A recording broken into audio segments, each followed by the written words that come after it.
Welcome to the podcast. Welcome. We are back with another episode. On my podcast today, we have another force in the music, in the rap world, in the hip hop world, coming to you straight from what I would like to think is the West Coast, but I originally thought my man's was from the South because he said he from the boot, and Yeah. I love the boot. I got people in the boot. I got family in New Orleans. I got family in Shreveport. I Okay. got family, friends in West Monroe. But 504. then, Oh, yeah. You up there where I'm from. West yeah, Monroe. Okay. yeah, West Yeah. Monroe. Salute to my people out there in West Monroe. And then Already. he go out here and I talked to him a couple minutes ago, and this man tell me I was talking about the other boot on the left coast. God dog. My man on my podcast today is I Like Myself, the God, D.R. Peace, brother. How you doing? Oh, man. Blessed, bro. Glad to be here. Yes, sir. Appreciate it. Yes, sir. Yes, sir. So tell everybody where you from. We gonna get that out the way real quick, man. All right. So, yes, I'm from the boot. I'm from Lake Providence, Louisiana. 318 all day, man. Small country town from the sticks. Northeast uh portion of Louisiana, East Carroll Parish. That's where I'm from. Okay, yes, sir. All Yeah. right. Glad we cleared that up because I was wondering. Definitely from Louisiana. I just Yes, live in sir. LA. So you live in LA. So I live okay, in so LA currently. bust it open then. So how long you been in LA then? Uh, 2020. So right before COVID hit the world, that's when I got here. Damn. So what made you move out there then? Ooh, so that's a story. But yeah, so long story short, this is Mm-hmm. end of 2019. Um, I met this young lady who was into TV at the time, who casted me for the show that I ended up not being a part of. And Mm. so yeah, we just got cool, and she told me it would be cool for me to like move to LA, and took up on her word. I already had a homie out here that was doing songwriting, and he had been telling me like, hey bro, you gotta check LA out. But I was in Atlanta. I had built a nice network and fan base and group of people in Atlanta. And Okay. so I didn't really want to move, but I was like, all right, listen, I ain't never been. I'm still young, so let me just take a leap of faith and see what LA is all about. And I've been here ever since. And that was 2020. That was 2020. Yeah, All right. So then we got to go back because yeah, the yeah, last project that I saw when I was looking you up was 2022. yeah. Name the project for people that don't know. Name your project. No More Mr. Nice Guy. That's the name of my project. Yeah. Ladies and gentlemen, the project is called No More Mr. Nice Guy. I was listening to it this morning and a couple of days ago. And I'm going to say this again because I said it earlier before we started. That project blessed me to hear it. All right. Oh man, I'm blessed for you to say that, man. I put a And lot of work into for it. anybody, and I'm not saying that because I ain't no dick riding, I ain't no glazer, I ain't no glizzy type of dude. But For I'm only sure. saying that because the music sounds pure. It sounds like you had pure intention. You had purpose and intention when you did that music. It was to clear Yeah, the air and let people know this is where I stand now. I know what I'm focused on. I know what my dream is. I know what my vision is. I got my vision board. I know what I'm writing. I know why I'm writing. And I know who the people are around me. If you're not around me right now, either you're not supposed to be around me or I don't need to be messing with you. for you to say that just like that, you really listen to the project, bro. You understand it, Oh man. man, That's come on, man. humble, bro. I appreciate you. You Come like, I on, man. really You know I was listening. appreciate You you know really listen. I was I, listening, bro. Listen, I and it's not because they'll say this is on some homosexuality stuff. I had opened my phone up, I pulled the project up, boom, and I had it in my window playing, and it was blasting in my window. I didn't have it on my radio, my regular radio stereo right. system, all right, but I had it in my bathroom, and I was just listening to it as I got myself ready for work this morning and everything. Yes, I do work a job, of course. All right, so I'm sitting there, I'm listening to it, and every song, I'm like, yo, this is regular, like this is life. This is life rap. Yeah, This is yeah, hip hop. yes, yes, yeah, KRS One said, "Rap is what you do, hip hop is what you live." yeah. So I said, this So brother is rapping, yeah, but he showing you what hip hop is. And in the process of that, he's MCing as well. And I was like, oh, man. I'm good. I'm good. He hit the Yeah, trifecta for me. I was like, I'm good, bro. appreciate it, man. I'm I'm good. honored to say that, bro. Like I work real hard to like be respected in the craft itself, if that makes sense. Well, of course you understand. It's like I really work hard to be respected in the craft because with all due respect, that's how I digested music. That's what the thing that like made me engulf in music. And it was like I want to be respected for the art form itself, not just chase the bag, which is, everybody start out for that. But you know what I'm saying? I really have passion for the art form. So Brother, I we are appreciate architects. We are all architects. And I salute you and your music and what you're doing, all right? yeah, And appreciate you could easily, based on the content that you're doing, I'm saying, yo, he could easily make that left turn and go out here and chase a bag. Like the way he flowing on these tracks, the way he riding these beats, like that's easy for him. I'm like, that sound yeah, too easy for him. yeah. It is easy to like just make a popcorn. I call them popcorn records, That's all because they they hit are. more, but they real quick to make, easy to make. Just but to make something that's gonna stand the test of time, where people go back and listen to it and be like, when you by yourself, you know what I'm saying? You're really going through something and you ain't heard it in a long time, maybe, and you can Hmm. put it on and it just resonates with your soul, with your spirit. Yes, That's the sir. type of music that I like to make because that's the type of music that got me through.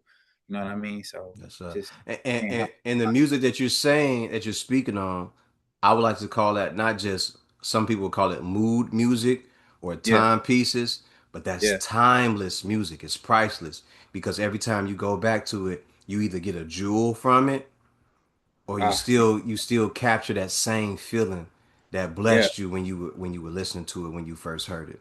Right? It same here. never goes away. Like when you listen to Stevie Wonder, you still feel that, right? When you go back to D'Angelo, you still feel that, right? When Mm-hmm. I go to Snoop, I still feel that. Facts. You Yeah, know, so for those in whatever generation you are, if it was the Isley brothers, or it was Teddy Pendergrass, or it was Drake, or it was Bass, or it was Kendrick Lamar, or it was J. Cole, whatever it is, or today if it's D.R. because I think a lot more people, man, in the future you gonna bless a lot more people, bro. man. I think that's gonna be one of the things that's gonna contribute to your story. But whoever it is, not only will you just be music played, but you're gonna be the background to their life story, Mhm. and you're gonna always be that classic, that instant classic for them that's gonna always play out, bro. Cause I was listening to it, I'm like, yo, he killed it on this. I respect that, man. Appreciate it. He Thank killed it you. on this. Hey, and let me say this also. I don't reach out to it as a dude that rap. I ain't Yeah, reaching out to everybody unless I can hear it. If I don't hear it, unless I know, okay, he commercial, he pop. Let me see what he doing.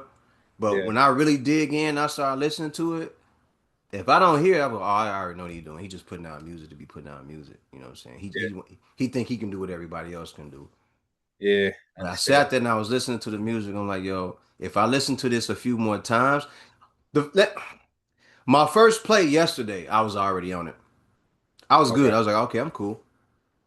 And I was like, let me listen to it again because I'm gonna have them on. Let me see if I pick it up. And early in the morning, you know, when you trying to get yourself together, that's when you either awake or you're Yeah, not, right? yeah, I was like, all right, I'm gonna wait. You know what I'm saying? I started listening to it and I was like, damn, like he actually spitting on this motherfucker. Like there's no way you can deny what he's saying. Like dude is basically telling y'all, I blinded myself by thinking I had to live a certain way and do things a certain way because of the way that people are living on the internet and what I'm seeing. But then when I realized like I am God, I am my um, own self creator. Like yeah, human beings are the creators of their own destruction yeah. or their own undoing, right? That's my language, man. You spitting, bro. Oh Yeah, man, I listen. You see my yeah, color, right? You yeah, understand? yeah, So when you start saying that, I was like, oh, so he knows about himself. yeah, He obviously knows whether through reading books or through trial and tribulation that have come to make him strong. And he realized, hey, I messed up here, and I have to improve my life. yeah. Bit of both, bro. Ain't gonna lie. Books really like help. All Books right, really help. Life really help, bro. Like, yeah.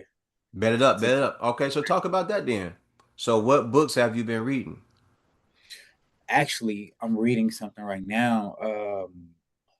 The is it the Flow. I forgot the name of the author, but I Okay. recommend the book to anybody. I'm like on the second chapter. I just picked it up on the flight Mm, back vacation, and I'm like on the second chapter, but I know for sure this is probably top five, one of my favorite reads. But of course, The Alchemist is a really good book. I just finished that again for like the third time. It's funny how like when you read a book and then after you read it a second time or a third time, it's fresh. It's like you've never read it mm-hmm, before. mm-hmm, Seven Habits of Highly Effective People, mm-hmm. How to Win Friends and Influence Others, Think and Grow Rich. Yes, sir. Yes, What else? sir. I just finished another book that I was really great. That is on the tip of my mind. Millionaire Mindset. I forgot who the author of that is, bro. But books in general, bro, just self help. Like I love like real books, not like just fantasy. Oh, if I want to talk about a fantasy, like the Celestine Prophecy is actually the start of all the reading that I did. I remember where I was. I was in school. I was in college, and I was contemplating dropping out, Mm, and um, I was stuck between continuing down the path of finishing school to just get a job because I was doing real good in school.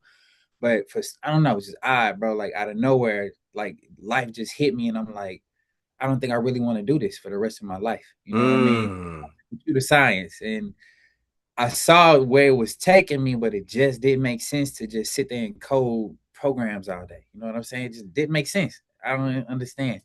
But I was rapping at the time. I had just started rapping, really, and something about music spoke to me. But for whatever reason, I was like listening to like a Oprah Winfrey interview or something on YouTube, and she was talking about reading, and then huge fan of Jay Z.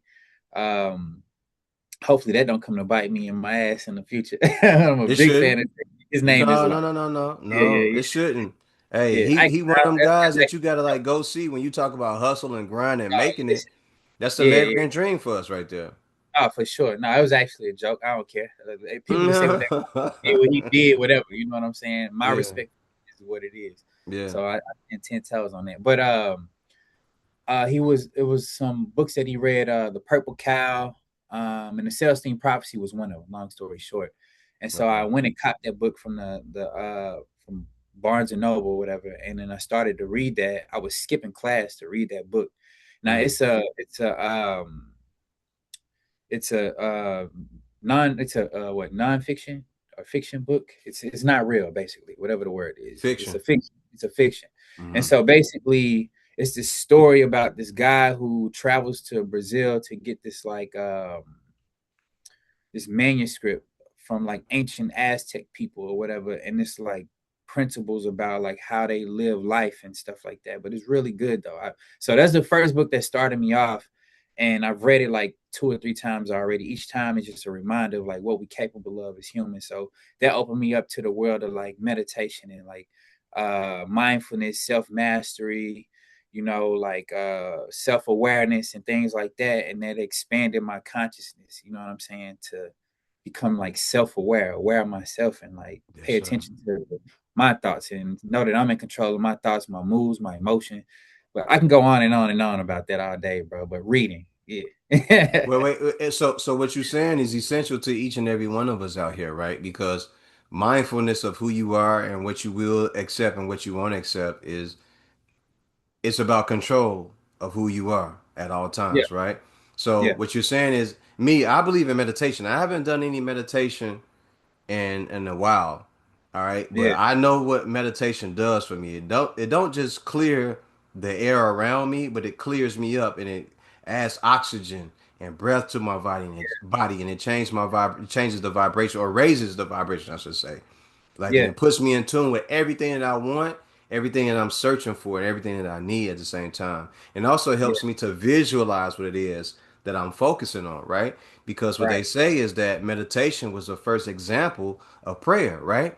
Tuning Hmm. in, tapping into the universe, right?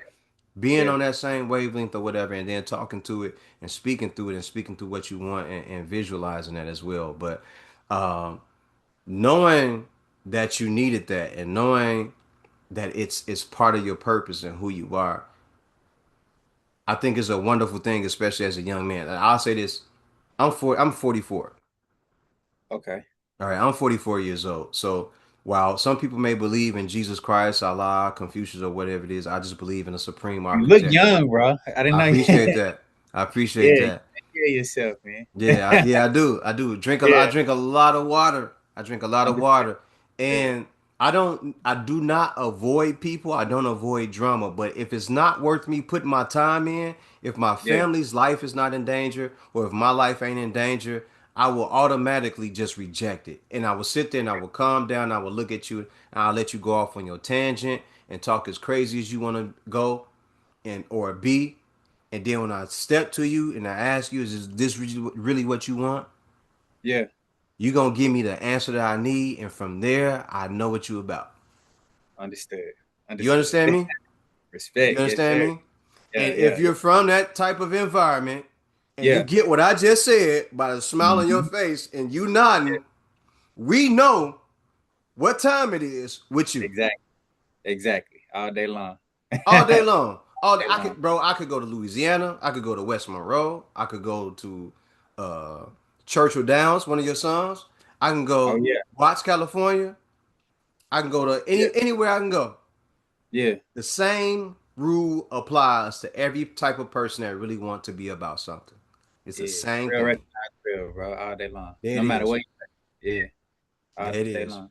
All day long. Real recognize real. And what Tupac say?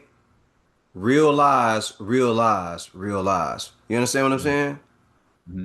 And a lot of people never got that. And I never said anything, but I was like, yo, did y'all ever hear what he just said when he said that? He said, real eyes, real lies, real lies. Like Yeah. there's no way around it.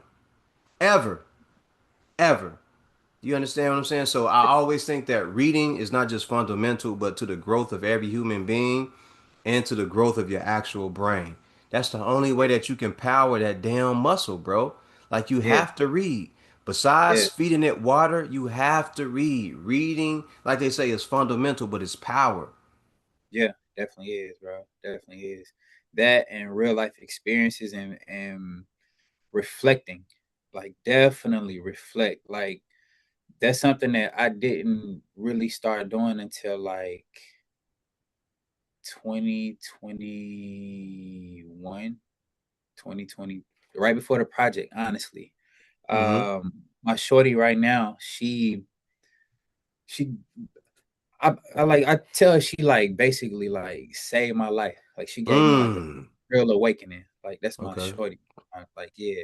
So one day she asked me, she was like, I don't even know if she was conscious of what she asked me, but she asked me, she was like, when the last time you like really paid attention to yourself? When the last time you looked around at your environment? Because you know, as Mm-hmm. guys on the hustle, it's just every day you get up and you just going through your motion trying to It's get just a it right. grind. It's a grind. Yeah, but I never really took the time to stop and slow down and look at my environment. Like look at where I was living, how I was living, look at my what happened was I was in the bathroom and I looked around in my like, you know, you look at your tub and I'm like, Yeah. man, that's not really clean.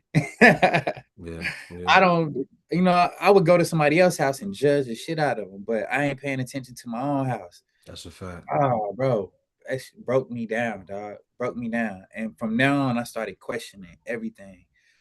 Eventually, I'm gonna be honest, somewhere along the lines from 2021 to 2023, I kind of like lost my mind, like dead ass lost my mind, like in the sense of didn't know what was real no more.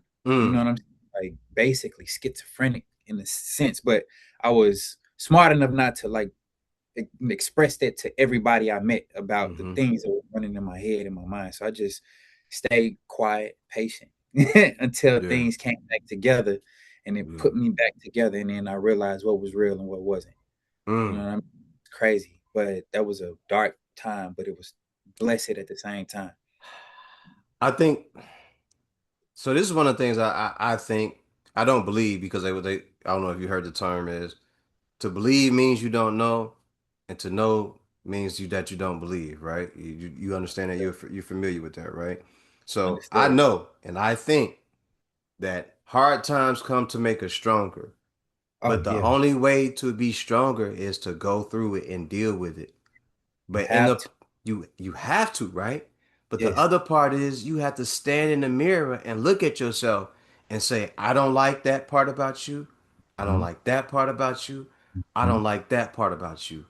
And mhm, write it down and then go back and say why I don't like these things and mhm. what am I willing to do about these things to change them for myself, Yeah, not for anybody else, but so yeah, that I'm okay with me. What really hurts me? Is it child abandonment? boom, Is it my mother and father being on crack?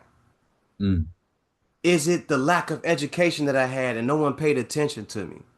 mm, What are the things that hindered me and what can I do to make myself better based on that? yeah. Man, Bro, I most gotta people, see some most, merch, man. hey, look, whatever it is, whatever's gonna happen is all fair in game when you on here, bro. Like Yeah, I allow everything unless you get on here yeah. acting on some fugazi type of stuff. No, no, But no. it's all about you have to check yourself, check your own temperature. And Yeah. what you're saying is one of the things I tell people all the time. If you can pay attention to where someone else is in life and always speak on the things that they are doing or the things that they aren't doing, Mhm, if we go to your house and go through your life and start looking at the things that you are doing and aren't doing, are you going to be better than or are you going to be less than? mhm. Right? You're gonna be real about it too. That's the thing. Strip the money, strip the money Yeah. away. Right? Take all the money, You move speaking my all language, the bro. money away. You Right? speaking my language, man. Yeah. Let's move all your money out the way. And let's Yeah, deal with you. Not the money. Let's deal with you. Because yeah, if we deal with you as a person as you are you going to be able to accept the breakdown that I'm about to give you?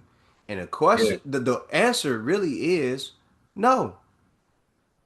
So when I'm out and I hear people talking crazy, I always go, something always tells me, yo, shut up before you hurt their feelings. Mhm. Shut up because you're more comfortable in your skin than the average person is.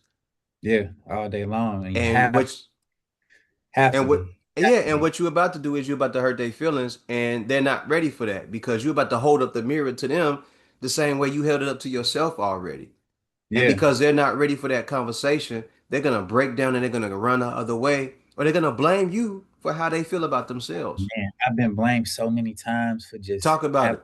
a conversation, man, with so many people like that I'm Talk close to. about it.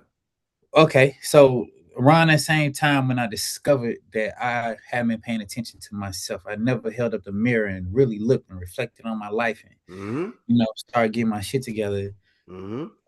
That's around the time I started preaching, if that makes sense. You know, Listen, I and couldn't while you be quiet, bro. before you go Yeah, further, yeah, it ain't yeah. about the preaching, it's about teaching people to be better. But keep on going. Keep on going. Bro, nobody listen. The best I learned from that, the best thing to do is shut up and be an example. Mm-hmm. Shut up and be an example because Mm-hmm. I got friends around, and I swear to God, I mean, I was talking from a place of nothing but pure love, out the kindness and the depths of my soul of love and care for my people, bro. I swear to God, Mm-hmm. and they shunned me for it. They want to hear what I had to say, realized I was criticizing more than helping. But I swear to God, I was doing it from a place of love and care because I'm like, you ain't got to do that to yourself, or hey, you could be better in this area, or hey, you ain't got to do that. Look at how this hurting you. Look at the problems you causing yourself. You know what I'm saying? Is all I was doing. But man, I got ate up for that. Like one of my brothers, friends of mine, like turned their back on me for doing that, and I realized, man, like, the more I'm being real with people, the smaller my circles becoming, and it was the craziest time of my life, bro. But it was blessed because I realized, like, okay, so just be quiet and be an example. Because telling people about themselves, they can't take that. And then I always tell people, like, Nate, if I'm doing something wrong, bro, please point that shit out because you be unconscious of some of the mistakes you're making. You Mm-hmm. unconscious of some of the choices you making. You don't Mm-hmm. realize that the choice that you're making is really harming you or causing you this problem.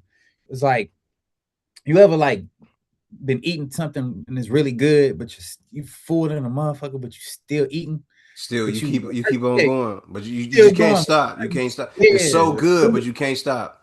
Yeah. that's what we do to ourselves in so many different ways, bro. And like, man, I really have a passion for people in general, but especially my people because I come from my people. You know what I'm saying? And there's so many little just different ways of thinking, bro, that Yes, we sir. could just fix ourselves, bro, and be a better community. And you can see it. Like I read this excerpt from this book. I didn't even finish the whole book, but it's like the Jewish laws or something like that, Mm-hmm. right? And it's not like on like Jewish people are racist or they shun other people and stuff like that. It's just they take care of themselves and their community. You know what I'm saying? They're big on building their culture up and the people Yeah, inside of their culture because the same thing as us is their culture. Someone tried to take their culture from them and tear it yeah, down and use yeah, it against them. So they're yeah, big on saying me and DR have to be better men. yes, Me and self-made have to be a better man. Me and yeah, Spitz Nelson have to be a better man. yeah, Me and Virgos, we all have to be better men. And if we're yeah, better men, we can raise better young men. And yeah, those better men will raise, they will influence other young men. And then it yeah. spreads out to the women that we love and that we choose within our community or whoever it is that we choose. And once we Fact. choose them, they spread the same message that we spread, that it's all about us before it's anybody else. Yeah. And then they earn it too. You know what I'm saying? It ain't like they just you say you Jewish, so yeah, come on in. It's like, nah, did you do the work to earn your earn your title? And it's a lot of work, you know what I'm saying? They don't just let you say you Jewish and it's like, oh yeah, you just because you say you Jewish and blah blah blah blah. No, it's Yes, like, sir. well, did you do X, Y, and Z to earn your space to say I'm a real brother to you and I need your help so I can really, shine that light and say that you really, deserve my help. I Yes, understand. sir. I get it. I get Yes, it. sir. But on the other side of that, not just that little community, like the work of God or to live Christ like, it's just as a human being, you know what I'm saying? Like Mm-hmm. it's just ignorance. It's not because if you knew better, I swear to God, if people really truly knew better, bro, they would do better. But it's what I mean by knowing better, it ain't like on the sense of like he hungry, let me give him some food or give him $1. But that guy that's hungry and need $1 that need some food, if he just knew that, if he just switched the way he thought about himself, he probably Mm-hmm. wouldn't just sit there and beg all day. You know what I'm He saying? He wouldn't. could realize, man, I got 2 legs and 2 arms and hands and a mind that works, and I can offer my services to help somebody. I could sweep the floor to, Yeah. get something going, and through me sweeping the floor, you know what I'm saying? Somebody will come along and see that and it'll build from there. There's Yeah. self preservation, bro. They'll notice my work ethic and they may assist me in doing something else or hire me Yeah, bro. for a But the job. Yeah. mindset of that particular person is so woe is me that they just can't they don't have the tinkering of the mind to see that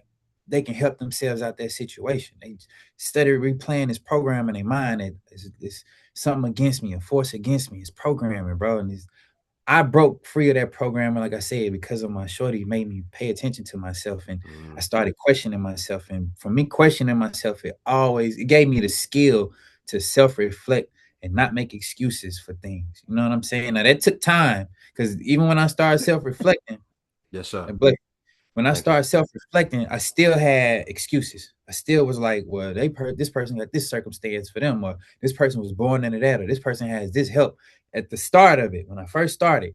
But as I kept going and realized, like, live a little bit more, live on a little bit more, you learn a lesson, and that lesson teach you, oh, okay, I got spared from this decision, so I was able to see this. Now I can make this choice, and I'm free of this help that would hinder me from growing and doing on my own. Now I'm my Yes, sir. own man. Like I'm okay if this person will help me today, or if I ask for help and this person will help me, I'm okay.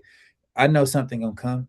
Like I believe in a higher power. Like me and God got a connection that me and no man could ever break. You know what I mean? Yeah. It's me and God first before anything. I understand that. At first, I ain't get that. I grew up in church, and then people like, you got to put God first. Put God first. But Shit you just don't makes understand it until it's your time. You never exactly. understand put God first until it's Yeah. actually your time and you got to go through something. And then you have that awakening that, yo, Oh man. I'm just not in, yo, it's just not something that y'all be talking about. Like my connection to that thing, that entity, that being, that deity is a little bit deeper. I can't tell you everything about it, but I know Right. when I speak to that thing, whether I speak to it here or I start Yeah. saying it while I'm mumbling under my breath or while I'm in my place and I'm having prayer or meditation with myself, I Yeah, know what I'm talking to. I know who I'm talking to, and I know our discussion, and I know yeah. how it goes. But it don't really take. You don't really have that. You have it the entire time, but you Oh don't yeah, it's realize in what it everybody. really is until you go through that thing that makes you say, "All right, that's real." Yeah, Because I made it out on the other side of that, and that was talking to me the whole entire time, saying, "Yo, you got to get ready because what's up ahead of you is about to yeah, prepare you for this battle that's up at the top of this hill, and it's not the very peak of where you going, but that's part of your mountain. And yeah, until you get to the yeah, top of that mountain, like you got to deal with these things first, because I got to do some shifts, and I got to break you, and I got to get you together, man. I got to shift you around. I yeah, got to chisel you out, bro. Like you ain't ready yet." yeah. And then it's humbling too because, like I said, like I've been nice with music, been nice with music to the point where like if I was, let's say back when I was like what just starting off, and somebody would have been like, "Well, here's a $100,000. You want to Hmm. sign?" And Yeah, then you know what I'm saying? I'm jumping for it, bro. heard about Jumping those. for it. You know what I'm saying? But then I realize and I look back and I think like, man, something greater than myself, greater than my conscious and my awareness spared me from a situation like that, and I'm not caught and stuck right there, bro. Like them American Idol contracts are Mm. crazy. Like Mm.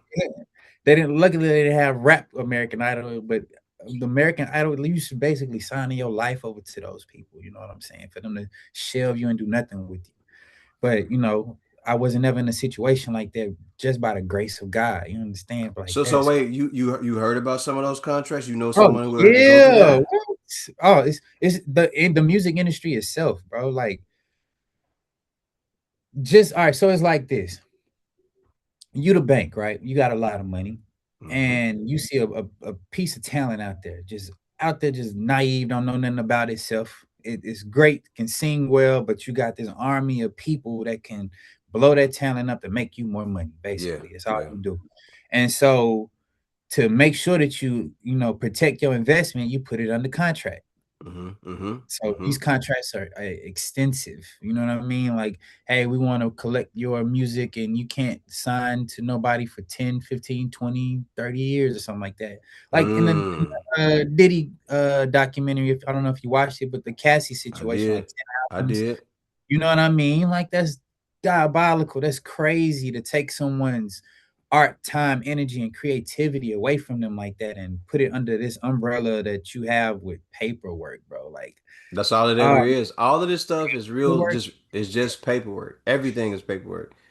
A Yeah, label is nothing but a piece of paper, bro. That's all it bro. is. I don't live in that world, bro. I would at some point in time I would have, but this version of myself, I don't live under the rules of contracts and paperwork, Bro, bro. they took a LLC, turned it into a S corp or a C corp, bought a Yeah, building or rented out a building or leased a building, ended up owning a building and created these platforms where people really think that they have to push their talent into these people's offices to get bro, recognition all over the world for their actual talent where people don't actually respect them. Ain't that bro. something? That's crazy, bro. That's like if people could see things for what they truly are, they don't understand. Like you would see that everything on the planet, on the face of the earth, is a mental construct. It's not even real. It's not real. Like, oh man, I can go on for days and days. The only Like, thing that we know that is real is that nature can kill us anytime it's yes, ready to, whether it's a bear, a coyote, whether it's the wind, the bro, water, or the fire. bro. Anything on this planet could kill us. I was just in the ocean the other day. I have sunburn like crazy. I never Mm. my arms and neck and shoulders and back is ate up from the sun. I'm out Mm-hmm. in the ocean, bro, getting tossed around like a rag doll by the ocean. So I just to speak on what you're saying, bro, I'm nothing in comparison to nature. Like the ocean, come on, bro. The wave was tossing me around, could have put me on a rock and bust my head wide open without my control, my without my consent. Nothing I can do. 100%. So that's what 100%. I respect that your statement from that. You know what I mean? Like that's yes, you get Bro, it. It's listen, yeah, tsunamis could wipe out California. They could anytime, possibly bro. wipe out Chicago. It could possibly wipe out a lot of stuff out here, right? And then right Yeah, behind it would be an earthquake or a tornado, and we could do nothing about it but suffer through it. man, that's why you gotta live peacefully and respect that source, bro. And that's what I'm saying. That's why my connection with God is a lot stronger than it once was and ever was. Hmm. And I'm so grateful, bro. I'm humbled by the force of nature itself and just life in general, bro. And so that's why I was telling you I gotta send you some clothes, bro, because that's what my brain is Hmm. based on. So free few, Talk about it. Talk I about need it. a few people in life who can have this conversation like you and I without getting distracted, who can get engulfed in this type of conversation and understand that this is the real source of everything. You know what I Yeah, mean? go ahead. Talk about So it. Talk I about it. respect you, bro. I respect your mind, bro. I appreciate you, bro. I love you. I don't even know you like that, but I love you, Salute. dog. Like Love for you, real, brother. it's hard Salute. to have these type of conversations with people, bro. Like these are the conversations that man fuel me up, bro. These are the type of conversations that I want to have with people, but it's funny how like this is the real talk. This is really the real language. This is really what people should be talking about, sitting down having real conversations about. But instead, and this is no shade. And actually, fuck that. This is shade to podcasts like the Breakfast Club and other little situations where they just grasping onto who having sex with who and who fighting who beefing with who ass is real and fake, who having sex with. What the fuck are we talking about, bro? These ain't even real conversations. Surface level, superficial conversation. That's what people are attracted to, you know. And a lot of Yeah. times, and you know this, I'm sorry to cut you off, No, no, no. but Yeah, this is a go thing ahead. that I'll rant. I understand and you understand. Those Yeah, questions are already prepared before they get there. That's why when you sit there and you listen to them and yeah, they respond so fast. But if I ask you the questions I'm gonna ask you later on, you're gonna struggle with them. yeah. You're gonna struggle with that You're gonna because you struggle ain't. with the questions I'm going to ask you. Literally, you are going to. It's gonna take you a while to put these questions together. That's why when people say, "Hey, can you send me the questions you're going to ask me?" and I'll say that as well. I do not get certain interviews because they want to know ahead of time what I'm going to ask them. I go, no, it's going to be as organic as possible. I'm going Yeah, to real. ask you this stuff and you're going to give me your answer right then and there. You're not going to go home and you're not, and no one's going to sit there and write it down or go through Google or askme.com and everything else. And you're Yeah, going to go through everything that I'm talking about. You're not going to do that. You're going to sit here right now and I want to hear your five this or your three this or how did you come up with this or how did you come up with that. And we're going to find out if you are who you say you are. authenticity, bro, at its There finest, it bro. is. Like you are one of the free few, bro, and it's crazy how it ain't that many. But you, it's funny though, because you can also get anybody to have this type of conversation on this level, of this frequency, if they just in tune and not bogged down with surface level shit or thoughts. You know, this type of conversation lives within everybody. You know what I'm saying? That's why my slogan is everybody can, but few will.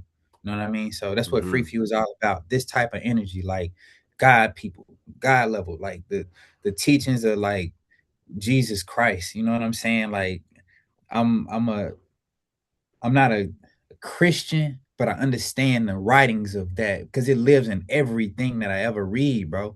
If I read Think and Grow Rich, if I read the fiction book I was telling you about, the Celestine Prophecy, if I tell you about the 12th Insight, if I tell you to go read Outwitting the Devil, Mm-hmm. it's the same information across any book that's like that. And I see it. Is if I tell you to go and read the autobiography of a yogi, these Mm. none of these authors are the same people that even met each other, but the Mm. energy is real. They talk about the same principles about God, about teachings of Christ, and you know these type of conversations about just like working your mind. Like another book I just read. What's my guy? He's big on meditation. Give me a second. I gotta look him up, bro. Go ahead. Look him up. Look him up. For those Uh, who are watching, I'm gonna name another book while he's doing that. oh, All please, right. yes. I've said the book already plenty of times on this podcast. If you've never read the book, it's called Chop Wood, Carry Carry Water. water. I gotta check that out. That's Mm-hmm. my second time hearing that within 2 weeks, so I gotta check that out. I forgot Uh, the other book that I got, but I think it's called no, I don't think it's called. I'm gonna mess it up, but it has something to do with snowflakes, all right? okay. And the person is, I think he's a Japanese scientist and also a musician, I think. I could have it wrong. I'm probably gonna fumble it and mess it all up. I'm gonna go back and read that book as well, the same way you're talking about books that you're gonna go back and read. Yeah, yeah, yeah. In this book, the author talks about what negativity does to I know it. snowflakes, Yeah, as well as what positivity does to snowflakes or water. yeah. So he plays a certain music to influence positive snowflakes when he puts it into the freezer. And then he plays a negative music, whether it be Lil Wayne or whoever it is that he plays. And he Mm-hmm. plays it. And he says you can clearly see through the microscope how the vibration and the message of the music affects the water that produces the snowflake. Look at Yeah. the rigidity of a negative snowflake. It's chaotic, huh? It's chaotic. Yeah. Look at the order and uniform of a snowflake when it's positive. He said if that doesn't tell you that the two do exist and there is a balance and force and order and chaos and how things should actually go, then I don't know what else to show you all. Yeah. But he said I can do this with all types of music, bro. Yeah. It's that simple. It's It's really that that simple. simple. And he said for those who think that hip hop is negative, I can play a positive hip hop song and listen to the effect that it has on that. And then I'll play you a negative hip hop song and you will see the effects of that. He plays some symphony music, orchestra, he does a lot of different music, and you can clearly see the effects that the snowflakes have on it. You understand what I'm saying? So Mm-hmm. whether people believe in good and bad, the devil or the God or whatever it is that you believe in, there is an effect that each one of those things have on you, myself, and others out that are out there. Yeah. Did you find what Real you were talk. looking for? Yeah, it's called Breaking the Habit of Being Yourself by Joe Dispenza. There you go. So basically, he's a guy who I think he was an athlete, a cyclist, or something like that, and he ended up like either getting hit by a car and breaking his back, and he had already been like Mm, privy to meditation and stuff like that, but through meditation, using his imagination, was able to like heal his spine.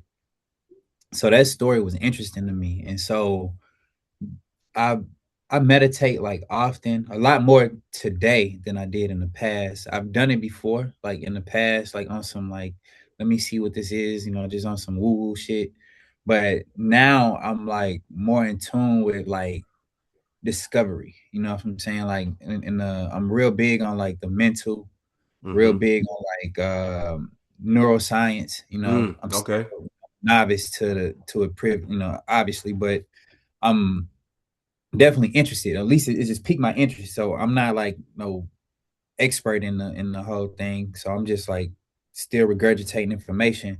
But I can tell you that based on me changing how I view the world, my nervous system is a lot better. I'm way less quick to like pop off at somebody for disrespecting me. Like Yes, sir. just Yes, the sir. other day, dead ass. I was so I just was in Hawaii on vacation, and they have these posted signs where you're not supposed to go, you know. And so it was a guy who asked me to help him take off a door or something. He was drunk or whatever, but he asked me to take off a door to help him pull some piece of metal so he could do something with it or whatever. And I was like, "Nah, I'm good, bro. Like, I don't want to do that right now. But you can go ahead and handle your business, bro. I ain't gonna do that." Mm. But basically, he called me a pussy. What? Yeah, owe me, bro. Like, owe me. I'm like me and him. I'm about to like rocket shit, bro. You know what I'm saying? But I'm a different version which of you which myself. you had every reason I to. smile though, bro. I was so proud of myself. I smile. I was like, oh man, he's a young soul, still trying to find his way, man. Yeah, it was a beautiful moment for me. That's when I realized, like, man, I've grown so much, man. Like, I would never let nobody say nothing like that Cause to you the me. cracked But the shit. The the yeah, the bro, you the know what the I'm younger saying? But you. the violent you, the less educated you would have cracked this shit. You'd have busted Yeah. Schmitty all open and Oh, been bro, happy with that. but I realized like, oh man, I just looked at him and smiled. I'm like, oh, he's still growing. He got some growing to do. You know what I'm saying? So yeah, I was so proud of myself for that moment, bro. And yeah, I've grown. So But I we see we that all it's work. have. We all Yeah, have. yeah, I see it's working. You know what I mean? I'm a different version of myself, bro, from who I know myself to be. And so yeah, that was great. So the Yeah. name of the book is The Hidden Messages in Snowflakes by Dr. Uh, Masato Emoto. All okay, right. for sure. The All right. hidden That's messages, snowflakes. The Hidden Messages in Snowflakes. And he talks about the developments of the formation of ice crystals and snowflakes, how it's influenced by environmental conditions, pollution, human thought, and music. All right. Now I'm looking at that now as I say it to you, but it's a dope book. I think you will enjoy it. Another book you said you read, The Alchemist. A Oh yeah, book for me is you don't need to read it, but I think you should just read it anyway. Is I will. The Warrior of the Light The Warrior of the Light. or Okay. Warrior of the Light, by the same author. And Okay. when you read that book is nothing but affirmations, Yeah. reassurance, and confirmations of who you are and Yeah. where you are in life right now. And it just reminds you of what a warrior does do versus what a warrior does not do. And Understood. For sure. a brother named 2K years ago told me, he's like, you don't need to know, you don't need to read that if you know it. Why would you read it? I said, man, sometimes you need reassurance because there's You people do. out here that are tugging at you, and Yeah. 2K, I may fly off the handle. We The don't flesh, know. bro. The flesh is weak, bro. At It times, you know what I'm always saying? is. There's always moments where Yeah. you feel like, man, this mark just might be pushing me, and I may accept this challenge. But the other part of you goes, yo, if you accept the challenge, do you know where you go? Yeah. Because most people don't understand, if I take that challenge, I'm willing to go further than this person is. Like, I'm Mm-hmm. gonna beat you until your ears smash together, literally. I'm That's not the saying version that of to talk. yourself that you ain't trying to. Yeah, because you understand that that version of yourself ain't the highest version. You know what I'm saying? It's You not. understand? It's not, Yeah. but that's the lowest vibration that I can get Mhm. to. And when I get there, you're going to receive everything that you wasn't ever in life blessed with, that you never Yeah. expected, and that you really didn't want. Yeah. And for that Yeah. brief moment where you scream in pain or you yell out for help or you call for a creator or something, it'll be then that you realize that there no one's coming to save you. It'll just be Yeah. me and you and the fade out in your eyes. Yeah, the fact you And talking like that, bro, I respect you. You're a real one, because I already know what you mean. yeah, yeah, and it's not to. I'm not trying to activate that in you, but I'm just Yeah, saying, I from a understand. person that deals with that, that has dealt with that, and knows Yeah, what that feel like. This is yeah, why I choose to be a reserved person, because if yeah, I oh, wake bro. that up and I come after you, or I have to get loose on you, there is no turning back once we get there. Yeah, yeah, for sure, bro. That So a remind me of book, a song so I a, got. so a I can't book like think of that goes, hey, you already who you say you are. This book is just reassuring you that you are where you're supposed to be. Continue to go forward because if you step off track and you don't go forward or up, you'll go yeah, sideways and then you'll go back. exactly, And once you exactly. start regressing and you start digressing, everything that's back there, you will allow it to affect you and you can't get up or forward anymore. You have to deal with Yeah, everything that's back there. But that's yeah. why those things are back there for everybody that's listening. If you're listening to this, that's why those things are back there. You can look back. The Bible says in the Old Testament, if you look back, you'll turn into a pillar of salt. Mm, All right. that's If you read crazy. the if you read the Old Testament in the Bible, it says Yeah, when they left Sodom and Gomorrah, a place that was filled with sin, and everybody was lascivious, it had lasciviousness and everything going on, promiscuity, and everything that they could see, they could dream of that they wanted to do. They had it, kind of like L.A. or like Las Vegas. It had mm, everything there. If you mm-hmm. turn back and you look at that or you go back to that, you'll be forgotten about. Because Yeah, everything that you really need is ahead of you and you'll never experience it if you keep looking back. yeah, And for yeah, me, yeah. that Old Testament or that reassurance in warrior of the light, it's always a blessing me to let me know, like, yo, you on the right path. Don't be so quick to react to the foolishness and ignorance of others and the stupidity of others because they don't even know their own way or their own path because Yeah, they're so busy trying to distract you from yours.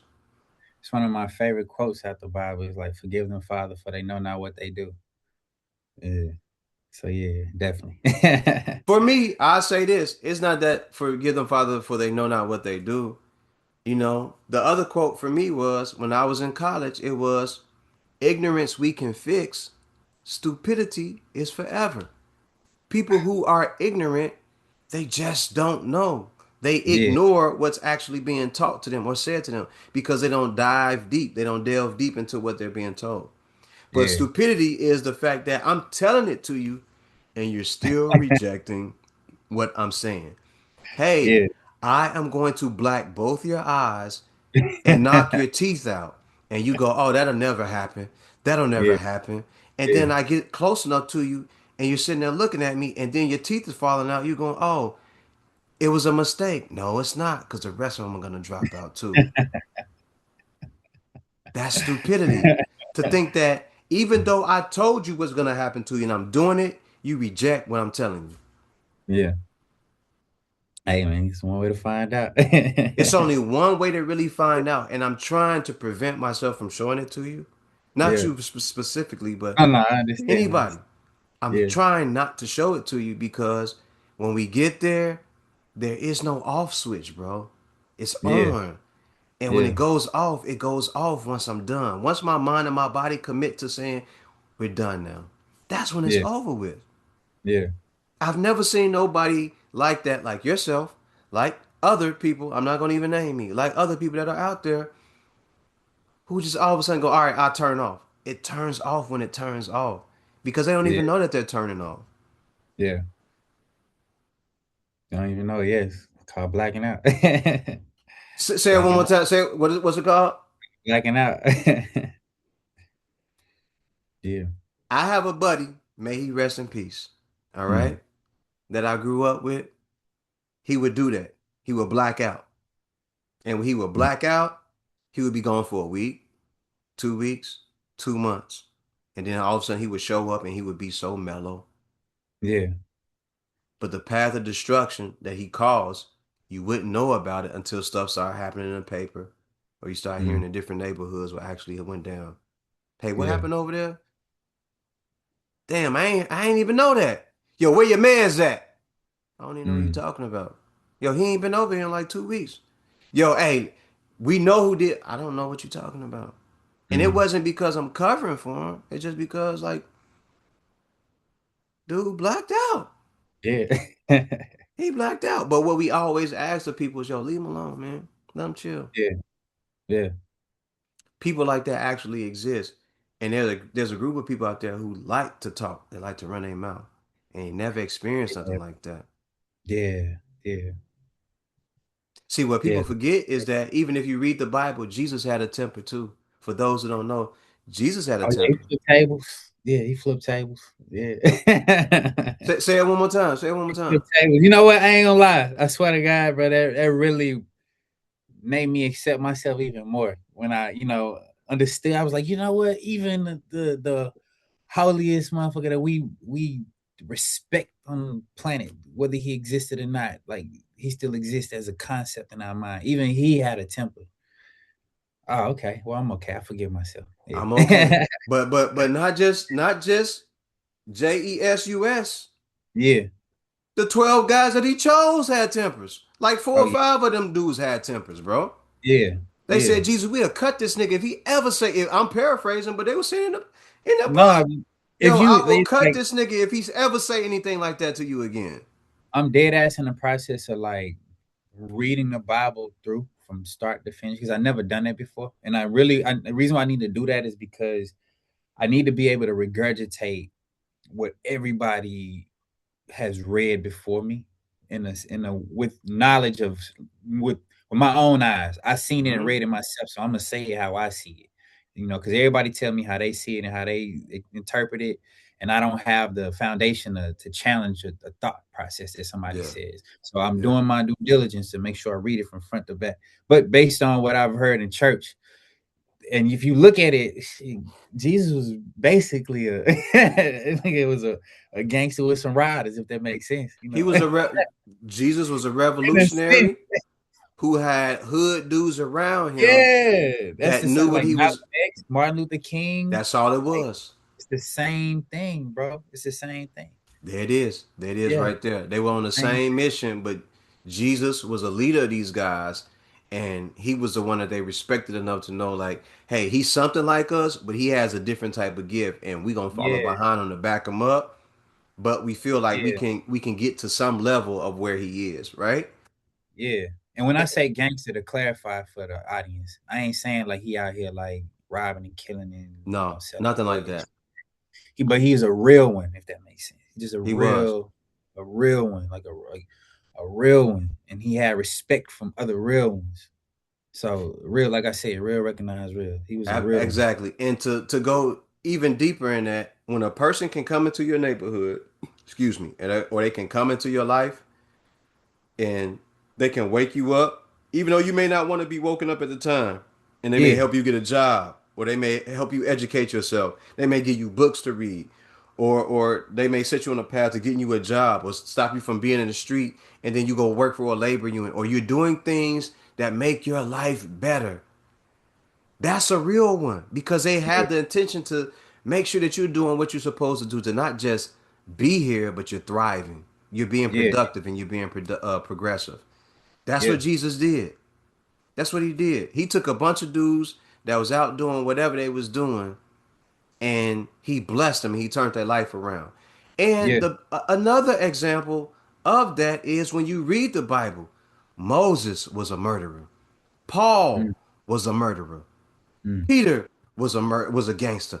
All these guys he had around him were gangsters. All those guys that we know and love, whether you love Malcolm X or Dr. Umar or Kevin yeah, Samuels, every man, every woman is flawed, bro. No yes. one is without any sin. So when Uh, y'all saying we gonna make fun of this guy and we gonna talk down about him, we gonna talk bad about him and make him feel bad about himself, so you don't think they know this stuff about themselves already? exactly. Yeah.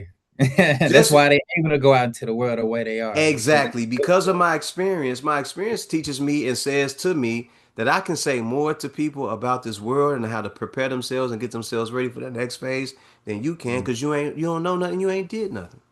yeah, yeah, that's So real, here bro. I sit in front of you trying to prepare you for the world and get you ready to do something and you won't even listen because you're too foolish, ignorant, and stupid to take what I'm saying into your mind, process it, and say, let me do better for myself because you're a child. Yeah, And you're not ready for the information that you're receiving. That's all it is. yeah. And it's yeah, you fight it. You'll fight it. And That's basically what I you was gonna saying, fight it. man. Yeah. A lot of times, because just from like self-reflecting, bro, like I started to see things in a way that I had never seen life before. Like, just it's the craziest thing ever. Like how you could see somebody that you care for and love, like I said, like they basically hurting themselves, you know what I'm saying? Like Mm-hmm. suffering their own choices. And then if you tell, like, I'll give you an example. Like if you run across a homeless person in the streets and you say, "Hey man, I got some work for you." He might be like, "Man, I'm good, bro. I'm making $10 a hour out here just begging." And it's like, but you know you could be making like 30, 40, 50 an hour if you Yeah. just like applied yourself. But that's too hard. But it's actually easy, but they it's crazy, bro. It's the craziest thing It's crazy how ever. that works. It's crazy. Let's go into a different mode, man, because Okay. we can sit Yeah, here and let's go. talk like that, and we I could get told you I'd crazy talk on about that. this. Man, Yeah, listen, I this, that's yeah, my mission. yes, like I said in the beginning, I like myself. I recognize who I'm talking to, man. Understood, man. Lights, so I know who I'm talking to. So, all Yeah. right, take me back to the beginning. What is your first introduction to music? Is it a church or is it you sitting at home with the family? Are you listening to R&B, soul music? Like, what is it? What's going on? How did you first get introduced to music and say, "Yo, I love it, and this is what I want to do"? So music was a byproduct of my existence, if that makes sense. So, excuse me. My grandfather is a was a big music head. Now I look back at it, he has a record collection of everything. Like it's a huge, extensive ass record collection from music from the 50s, 60s, and 70s and the 80s of albums. And so he always played music, but I also grew up in church, like Mm-hmm. uh, Baptist church, like Southern Baptist. I'm talking about like they don't have a piano player. They stumping their feet and clapping their hands, singing church. Ooh, oh my Yeah, God. I'm Woo. from that. Yeah. I'm from that. With Yeah, the like oh, tambourine. That's all they have was the tambourine they and ain't even had harmony. that, bro. They ain't even had it. God, Just like dog. old church hymns, like the deacons and the pastors couldn't even read. That's dead ass. They couldn't read. Didn't know how to read. Wow. They knew the Bible. Type church, like yeah, like yeah. So that's how I grew up with old church hymns, and then my grandmother was a oldies fan, so all I could listen to in her car was the oldies radio station. So no urban radio, none of that until I go and like kick it with my dad. Then I'm listening to all of the urban rap music as a kid. In the neighborhood, I grew up listening to a lot of like Cash Money. Okay. Um, Okay. but the thing that engulfed me in music that made me become a fan, it was Kanye West. Okay. When he dropped his first album, I was in Houston, Texas. Um, I was in the back seat in my cousin's car. Shout out to my cousin Jason. He had just got the Kanye album because he had just came out, and we was out there for I think either the summertime or something. But Mm-hmm. Spaceships came on. Okay. Okay. That was a song that just resonated with me the most. It was just something different than I had never heard from a rapper. Yeah. He's like melodically singing, but it's not like R&B, but it's like rap, and it's a combination, and it was But it that. also sounded like one of those old church hymns too, huh? I'm saying? Okay. Mm-hmm. Okay. Mm-hmm. So there we go. Boom. It Mm-hmm. just resonated well. And from then on, I went to Walmart, got the Kanye album, and I played the shit out that album, bro, from top to bottom over and over and over. And I just got engulfed in hip hop. Right after that, my cousin had Fruity Loops, so he was making beats, and my other cousin was Mm. in Freeport, so they was all rapping. They had a rap clique. So there I go with the inspiration to want to start rapping because my cousin them doing it, all his friends doing it. They look cool as hell with their little CDs and mixtapes that they had Mm-hmm. too. So boom, so that was the start of it. Then my cousin that was in my hometown started making beats, so I started writing these little raps to it, but I could never record. I didn't have the software. I didn't know anything about that. Okay. But fast forward, my aunt bought me a MacBook, and it Mm. came in pre-installed with GarageBand. Oh, I So remember Garage Band. I remember Fruity Loops. Yeah. Come on. Come on. Talk pre-installed with about it. GarageBand. One of my partners in school made beats, so he had a beat, and then we rapped over this beat, and they never finished the record, so I took them all off the song, and I finished the song myself because I was just eager to just finish the song. So I Okay. freestyled this, like, well, not freestyle, but like just wrote a rap from start to finish, just rapping from start to finish, and boom, that was my first song that I ever did, which I don't even have no more. Mm. But all my sweet mates like heard the song and they gassed me up, and that Mm. planted the seed in me to start rapping right there. And so that's my whole musical background journey right Okay. there. So how old are you when you're doing that now, bro? Just turned 18. Just turned 18. All right. Just turned 18. It was my first song I made at 18. So were there any talent shows that you were a part of at that time, or was it after you had left school, high school? So I didn't my first performance ever, like ever, was I had just turned 19. Big Sean did a concert in Okay. Tulane University in New Okay. Orleans. I went to the show as a fan. He had signed to Kanye at the time, so I obviously I'm a fan of Mm-hmm. anything that Kanye produced. So Big Sean came out. The mixtape era was real heavy. I had a CD in my pocket, and so I had like 6 songs on it. I had Mm-hmm. did up a few days before, whatever, just on a whim.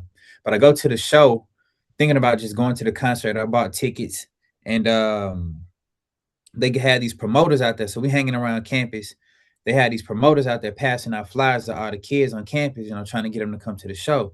So Mm-hmm. I've seen that they had openers on the show. So I asked the promoters, I'm like, hey, how y'all get these openers to open up for Big Sean? Who are these other rappers and stuff like that? I'm a rapper. I would love to do that.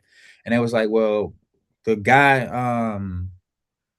who's throwing the show, his name is Law. He's inside the auditorium. I let him know you outside, and then Mm-hmm. so he went in, and then he told him that I was outside. So Law called me inside, and he was like he was so basically Law is now signed to Rock Nation, I think. So it's Okay. Okay. like he was street hustling, you know what I'm saying? Calling artists and stuff like that back in New Orleans, but now he's like signed to Rock Nation. I think he's still with him or whatever. But I met him in New Orleans and he was like, you rap? And I was like, yeah. He was like, you got any music on you? I was like, yeah, I got some music on me. Gave him my CD. And he was like, I'll be right back. So like 5, 10 minutes later, he come back and he was like, all right, bro, I can get you on the show. And then I was like, on what show? He was like, the Big Sean show. I was like, tonight, right now? He's like, yeah. And he's like, but it's gonna be 250. I was like, I'll be right back. Ran outside, talked to my dog, and he was like, bro, I'll pay half if you got the other half. So we ran to the ATM, and Mm-hmm. bro, 250 was so hard to come by, bro, back then. Mm-hmm. Yes, sir. So Yes, hard to sir. come by back then, but I had enough to scrape up and then end up paying Law 250 to do the show. And I was the first opener for the Big Sean concert. So that was Okay. my first Okay. performance ever. It was a great story. Great story. It's a highlight of Yikes. my life for my first performance ever. How So you feel yeah, about it? Would you receive well, or did they tell you get very your ass up off well. the stage? By the time I got to the hook the second time, the crowd knew it. It was a great show. And that man, I tell you, there was a battery in my back from that Dope. moment on, bro. Dope. I knew that's what I wanted to do. For And sure. then Big Sean was cool. I got to meet him backstage at the time. So I was like thinking I'm about to be signed and everything. So funny. So funny what my mind was back then. But yeah, that was a great experience, bro. But that was my first time performing ever. And then from there, I ended up my second show was for Mac Miller. Mm. So I ended up opening up for Mac Miller. Rest in peace, Mac Miller. Rest in peace, Mac Uh, Miller. I opened up for Stally, and I think he was calling up like Wale was the next concert, but I didn't do it because Mm. I felt like Law was trying to like take my money because I didn't have. He's just, oh, hey, bro, I got another show coming up. Wale coming to town, gonna be 250, and I was like, I fuck with Wale, but you trying to hustle me. Now, long story short, with my wisdom now, I didn't realize that Law was basically building up my resume. So Mm. and I didn't know. If I knew then what I knew now, I definitely would have been doing those shows as often as I possibly But could. that's part But of what it is because I didn't like that either, bro. Like exactly, I'm paying you to go in here and perform on a show. Like yeah, I'm not getting paid. I'm paying you all to be a part of your show. So this is basically a showcase then. Like okay, yeah. I'm not But he really. he had them artists though. You know what I'm saying? He booked Kendrick, I think. I know J. Cole came through or something like that, and some other underground artists or whatever that you just didn't know was gonna be big shit later on Mm. down the line. So So and there's when you tell him yo I don't really want to fuck with it no more. He don't tell you like what I'm really. He don't say what I'm really trying to do or anything. no, at the end of the day, he probably was getting his bread because if he got like 5, 6 openers, 250 a pop for whoever, he making his money. You know what I'm Yeah, that's saying? But 1,200 a night if you do it you know what right. I'm saying? But as a businessman and knowing how to finesse things and reword things, my resume would have been crazy. You know what I'm saying? But luckily, I was able to do my own thing when I moved to Atlanta. Yeah, it's a whole nother journey right there. Okay, Atlanta was okay. another story. Okay, so boom, you do the showcase. You got Yeah, that going for you. Then you doing those shows and you paying for it. yeah. When do you start pressing up, or when do you start getting your own? When you start getting your music together at the same time? Do you start doing your own Around the music? same time. So um during that time, I was just performing the same little one song I had called like "Watch Me Shine" or something like that. Mm-hmm. Mm-hmm. Then I realized like, all right, I need to make this type of song right here because the crowd was responding to that when he did that. So I try to go and make that song. You know what I'm saying? So I'm still discovering my artistry at the time. Don't even know myself. You know what I'm Mm-hmm. saying? Don't even know what a real set list of tracks is to like get the crowd moving and stuff like that. But I'm just in discovery mode basically. But around that time, I ended up making a mixtape Okay. called uh Dreaming, Hoping, Wishing, and Fantasizing. I had did a Mm. mixtape prior to that called a Odyssey, but the mix was kind of funny. In your head back then, it don't sound like what you think it should sound like, so you ain't really paying no attention. You trying to get better, but it's actually a great little body of work for a first time rapper. I go back and listen to it from time to time, be like, man, I was really on to something. But I never marked. Mm. You know what I'm saying? Because I was ashamed of my work, still insecure about the raps and everything. But it was good enough to get me to the next level of where I was at the time. I just didn't know it. You know what I'm saying? Hindsight Okay. is 2020. But then I pieced together this like project called Dreaming, Hoping, Wishing, and Fantasizing, which was really decent for my level of rap at the time. Okay. And then I made this mixtape thinking like, man, I make this mixtape, bro. I'm gonna drop out of school. I'm going full time with music. I'm Yes, out of here. This sir. is great music. Little did I know, it's a whole nother world. Years later, did I find out it's a whole nother world, bro. So that didn't blow. I passed it out to a few people and stop. Put it on what Dat Piff. Okay. Uploaded it to Okay. Dat Okay. submitted it to You Heard That New and all the other like you know hip hop blogs Platforms. Yeah. stuff like that, platforms trying to get heard and be seen and stuff like that, Mm-hmm. and crickets. You know what I'm saying? Nothing. But the body of work was still decent. I just didn't know Okay. what I didn't know. Yes, sir. So I'm trying to. I was living in Baton Rouge at the time, so I'm working in Baton Rouge, but they didn't have a big music scene.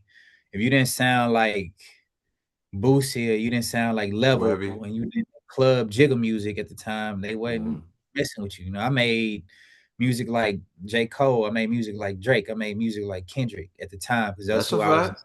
That's you a know what I'm fact. saying? It's hard to be like, Yeah. but that ain't club music. You need to, you know, get some We in need, the club if you want the DJs to play. yeah, I we need wasn't making some hooks. We need some hooks and some yeah, choruses.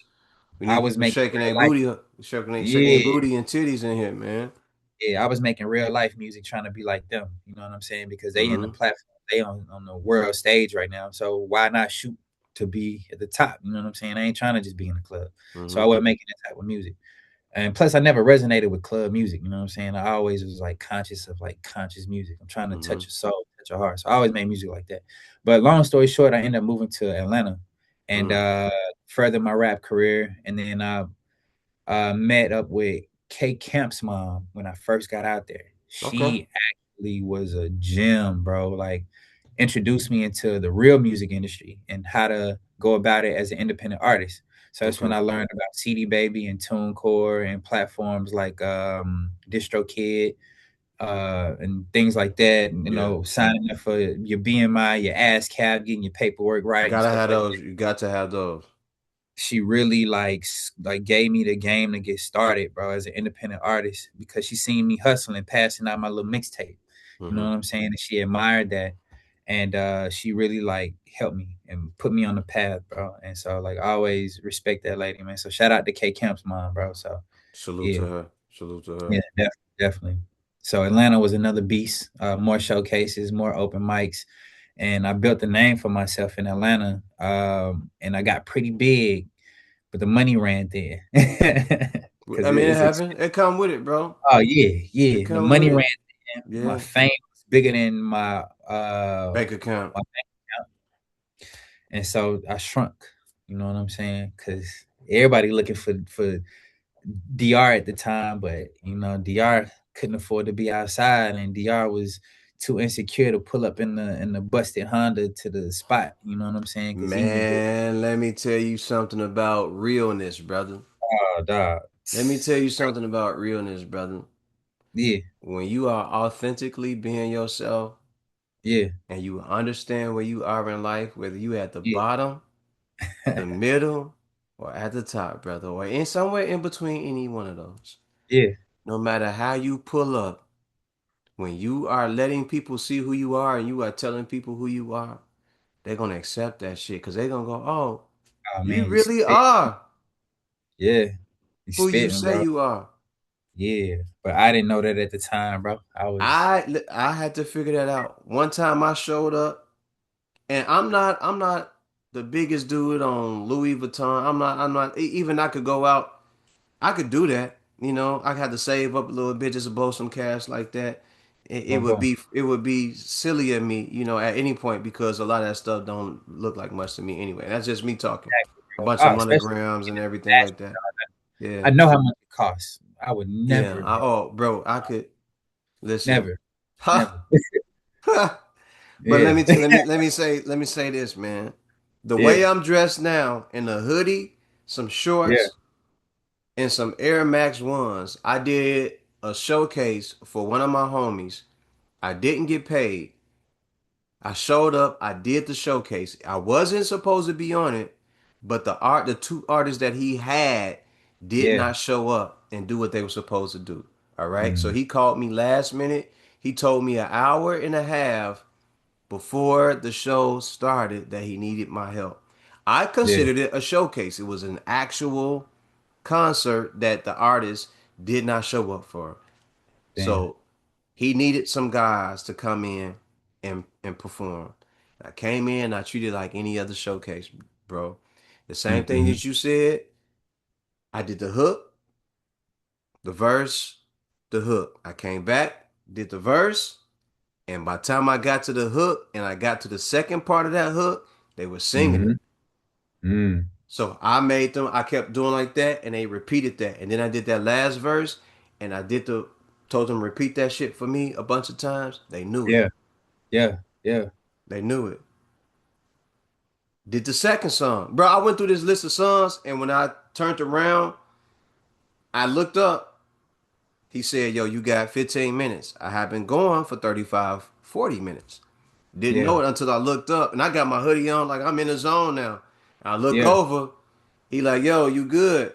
Like, he like, sync that shit like you done. I didn't yeah, know that, but when I walked over to him, he was just like, yo, you good. Like, he's like, we ready to go on. I didn't know that because I was just yeah. doing what the fuck I was doing in that moment. Right, right, right. But The I flow state. showed up how I showed up. And after I left, and I had the CDs there and everything, and I was back there trying to sell them all and everything. And somebody was like, "This old lame ass nigga, can you believe he's still selling his own CDs?" I'm like, shit, one day you will find out about it.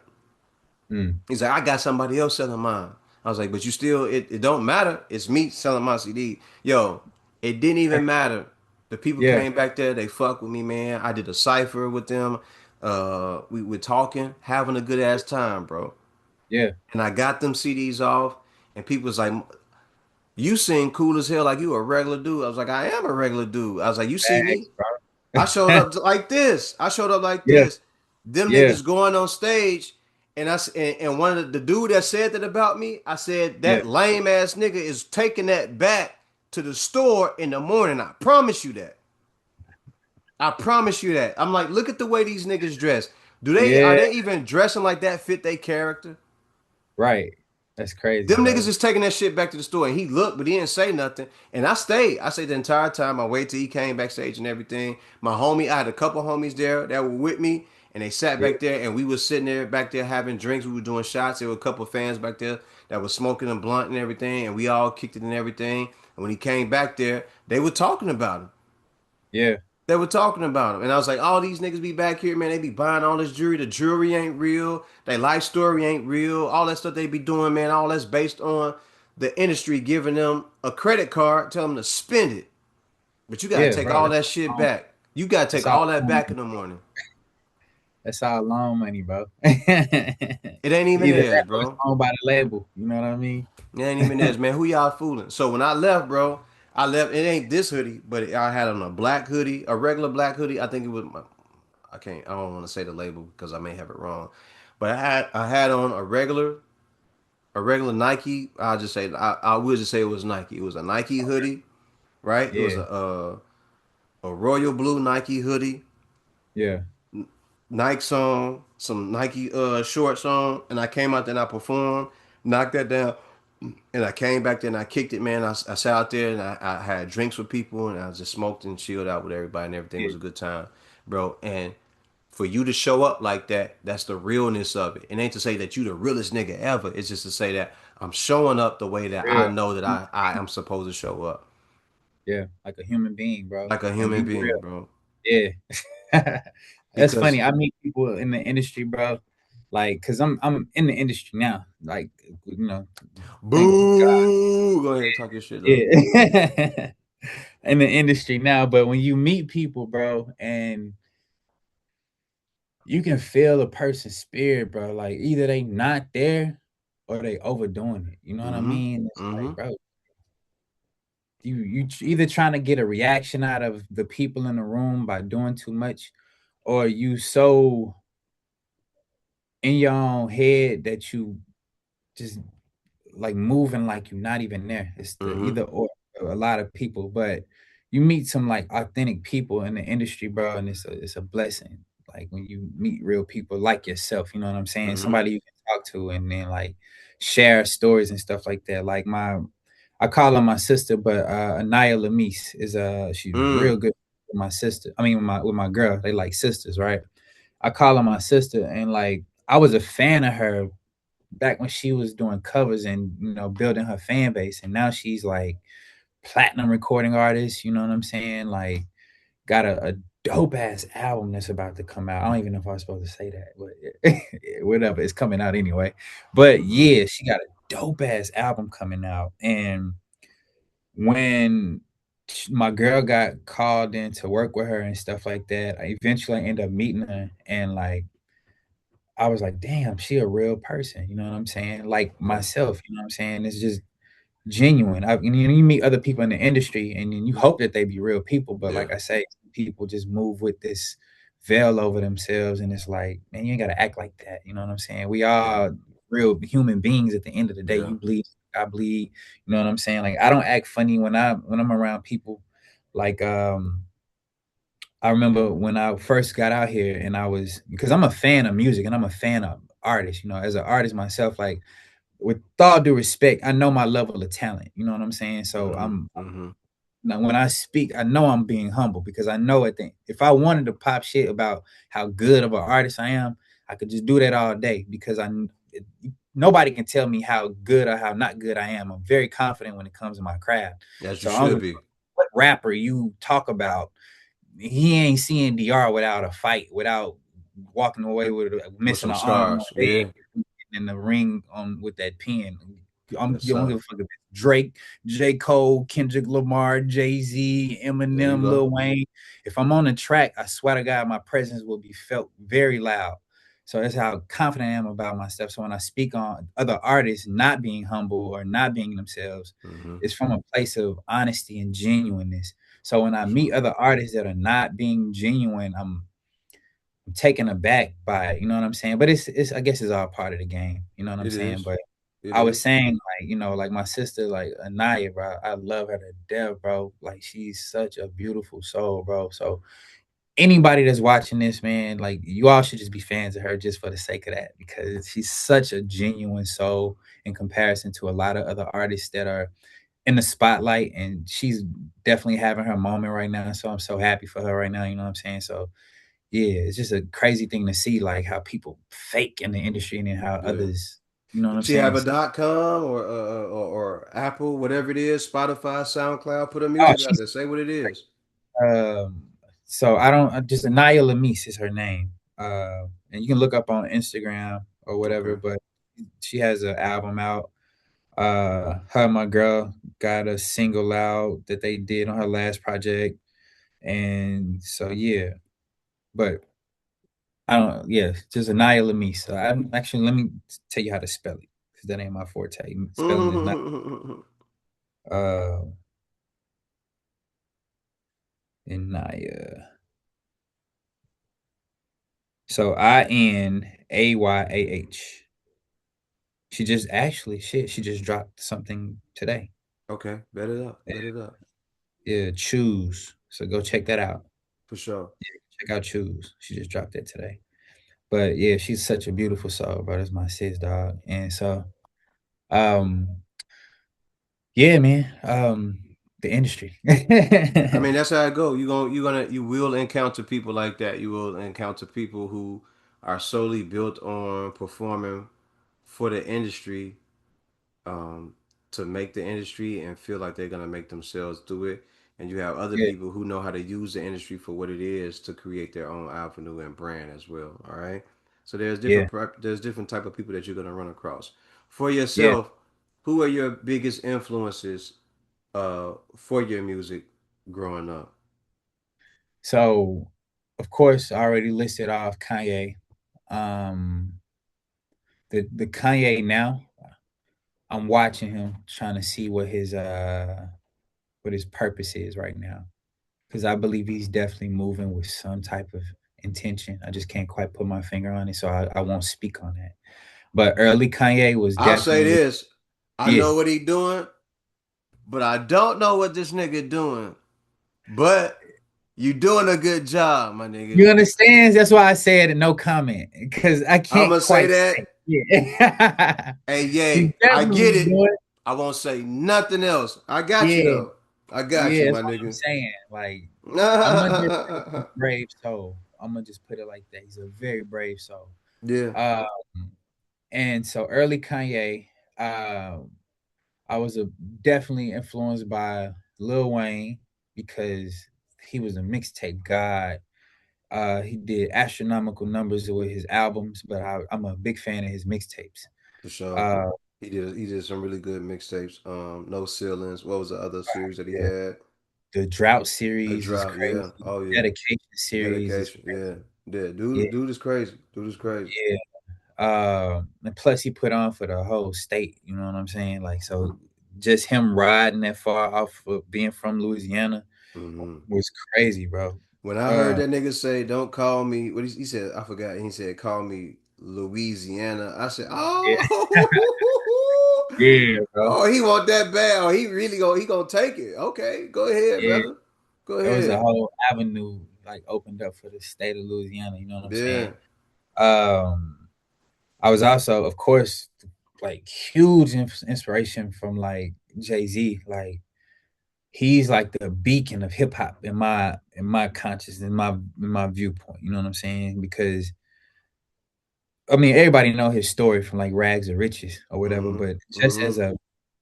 as a I hate to be racist when I say it because I'm a man of people, but as a black man in corporate America, to sit at the tables to accomplish the things that he's done, coming from where he's from and speaking the language that he speaks is a beautiful thing in itself. You know what I'm saying? It's like a miracle in itself. Like anything's possible. All right, can I tell you Uh, something before you go forward? yeah, yeah, for sure. You're not racist by saying that, brother. You don't own the radio stations, the Yeah, television yeah, yeah, stations, or anything else. In order for you to be racist, you have to be able to own, manipulate, and control the content that comes out.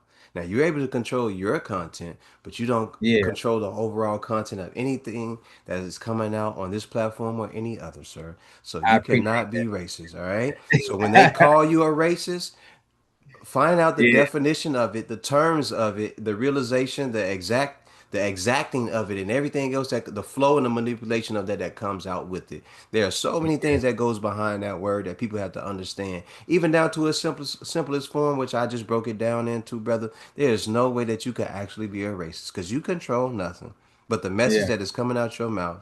That is yeah. it. That Yeah, is when I it. speak on like separation of races, that's still Mm-mm. in my mind division in a Mm-mm. sense. But Mm-mm. I get you. But when you're saying that, you're not speaking on how you hate a specific group of I people. You're I saying what love a that. specific group of people did, and Yeah, you're speaking on that. You're not saying yourself, I hate white people. I myself don't hate Anglo-Saxons, Jewish, Eastern European, and any other group of people, but I do hate oppression. I do oh, hate passionate. stupidity. I Yeah, have disdain for ignorance, yeah, even though sometimes I myself can be ignorant. But the stupidity and everything else, I do hate it or I do have disdain for it. So we yeah, have to speak on those things and have a clear understanding of what they are and speak on them so we can get past them and not be relegated to this one thing and be yeah. stuck there. All right. But there's no way, my good brother. I appreciate There's that. I no appreciate. way that you could be racist. I The appreciate. moment you start controlling what you put out in the media and no one can affect that, Yeah, then we'll start saying that you're racist. But until you tell me that I own these 4, 5 television stations and radio stations, and all my content makes me billions of dollars based on what I decide to do and how I degrade uh, uh, put down, Hmm. excoriate, and say negative things about white Americans, hillbillies, Hicks, and everything else, and I make billions of dollars off that, whether Oh it's yeah. true or Oh, not. goodness, Until you yeah, are doing that, yeah. you cannot be racist, sir.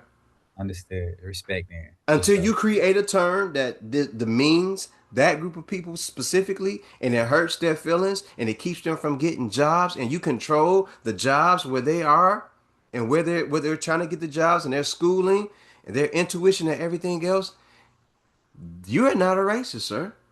Yeah, respect, respect. And I didn't mean to go on a tangent about that, but No, no, we have no. to be very clear what racism is. When they say, "Oh, that's reverse racism," shut the fuck up, because you don't even Yeah, know what you're saying. But keep on going. respect. So far we got Kanye, we got Lil Wayne, we got Jay Z. Yeah, Eminem is. I was real heavy into listening to Eminem. All right. Uh, he listening to him rapping with him helped me with my delivery and like my technical flows. If I wanted to like get in little weird pockets hmm that just create a cadence with flows, like Eminem was like god level with that. He was. He was very Uh, great. He was very good at pronunciation, enunciation, and then manipulating it to make it sound like one thing, and then flip it back into something else. He did very good exactly. with that. Making words Yeah, fit where they really wasn't supposed to, stretching them yeah. out, which is So fine. because of him, I feel like I could rap on anything. And then of course, I got Drake, Cole, Kendrick. Those like, I feel like they like my big brothers in rap, just because they came before me. Okay. But I also look Okay. at them as like my I want to knock them off their pedestal because I'm competitive in the sense, you know what I'm saying? Like, and but it's all fun and games at the end of the day. But I'm dead ass serious. uh, No passive. No passive aggressive here, sir. Speak nah. on it. Speak on Oh, it. I said Stand it. on it. I Stand meant on it when it. I said dead ass So serious. let's Yeah, be for real. You in that yeah, yeah, vein, right? yeah, But as long as you chisel that craft and you get better yeah, at it, you can be just as good as them or light years ahead of them because yeah. you in that vein already. Oh, I don't even see them as like better than me. Like I already said what I said about like I don't care who it is. Like There it is. Come a on. rapper, I've already said they leave. Come If I on. lose, they leaving with a severed arm or leg. That's all I Cause want I to hear. Yeah, for sure, for sure. That's all I So, want to hear. oh Don't ever downplay what it is that you good at because you leave room for other people to come in and say that you're not, and then you may feel like, well, maybe I'm not, when you really are, and it's up oh to you no, to for sure. determine who you are. You understand what I'm saying? Yeah. I, It's, I you heard me say it in the thing of best rapper alive. I I've said did, but right now, when I hear you say that, I don't want you to give me passive aggressive. I want you to that. let me know, I'm like, very yo, in this vein, if I had to sit with them niggas, hey, look, just say it, yo. If in this right now, if we went in a booth right now, and I put them three niggas in there with you, what you gonna do? Oh, I said they coming out with a missing arm, missing leg, all of that for I sure, hear for you. sure. I kill them Yeah, niggas though. I just want you to yeah, know that I kill them niggas. There's yeah. no way they leave out the booth without being dead, bro. Either Yeah. two things are happening. Either two things are happening when we leave the studio. Y'all niggas is going to the morgue or you Yeah, going to the cemetery. It's on y'all. understood, You understood. understand me? You understand me? That's it. That's all. That's how I feel about the shit. And the niggas that I rap with, I tell you, yo, when he get on that, you have a very serious problem. When he on his smooth player shit, like you good. But if he decide Yeah, to like really like chop you up, like they won't find you. Like it's yeah. Like I said, I like to let the music speak for itself, man. yes sir, So and it does, it does, I it appreciate that. does, I appreciate that. it I does. appreciate. All There's a right, lot of people that talk, you know what I'm saying? You see it all the time. People talk and whatever, whatever. But when you go and listen to their music, you know, it is that's what it all. is. That's all I'm saying, bro. Like don't be the guy. And let me say, because I'm guilty of that. I'm guilty of putting out humbug music. But let me say this as also, I'm Yeah, not about to appease nobody just so they can feel like saying ribbity sibbity shibbity libbity libbity cribbity ribbity. Like that's cool. Like I'm yeah, not yeah, here for that. Like I'm not here to pacify you and make you feel like your life currently is okay. because your life currently may not be shit, and you may need to hear a message that helps you get up off your ass. And if you listen to it and it bothers you and you don't like it, it ain't me that's a problem. It's you. You need to Oh, focus on getting your shit together. It's not me. It's you. as All within, right. so without, bro. Say that one more time. As within, so without. All Yeah. right. That's one way of looking at it. As above, so below. Right. From Mhm. what they say when they pray, from the crown of their head to what? To the This, soles of the feet. that's all I'm saying, bro. Yeah, man, for sure, bro. Yin and So, yang, the good part of you, and there's a bad part of you. All of that. All that. yeah, They all need to be worked on. duality. They coexist, and you need both because one without the other, you wouldn't be able to see. Yeah. Yeah, 100%. I stand with you on that. So definitely. All right. So my next question, because you are an artist, Hmm. because I got to word this correctly because it's very simple, but the other part of it, I have to do it correctly. All right. Hmm. Understood. Name the name 3 to 5 R&B influences growing up. I don't even know if I would call him R&B, but I definitely listen to.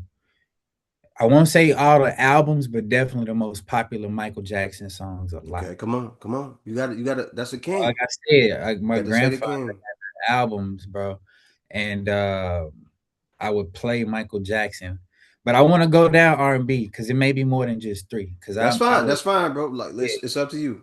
Knock him And out. so like with R&B, so of course there was Michael Jackson. I grew up on like oldies though, so like Al Green, Marvin Gaye. Okay. My grandmother was a big fan of Luther Vandross. Hmm. She played his Radio City tour live album like out. um R. Kelly, I feel like is the guy with that pen, bro. Yeah, Uh crazy talented. Crazy talented. Crazy talented. And we're gonna leave it at that. Yeah, um yeah. yeah, so I was also a big fan of like Marcus Houston's albums at the time. This is in no particular order either. So Okay, Marcus okay, Houston was like I think whoever was working with him at the time was real big on Michael Jackson's influence. So he had a lot of Michael Jackson influence in his music. okay.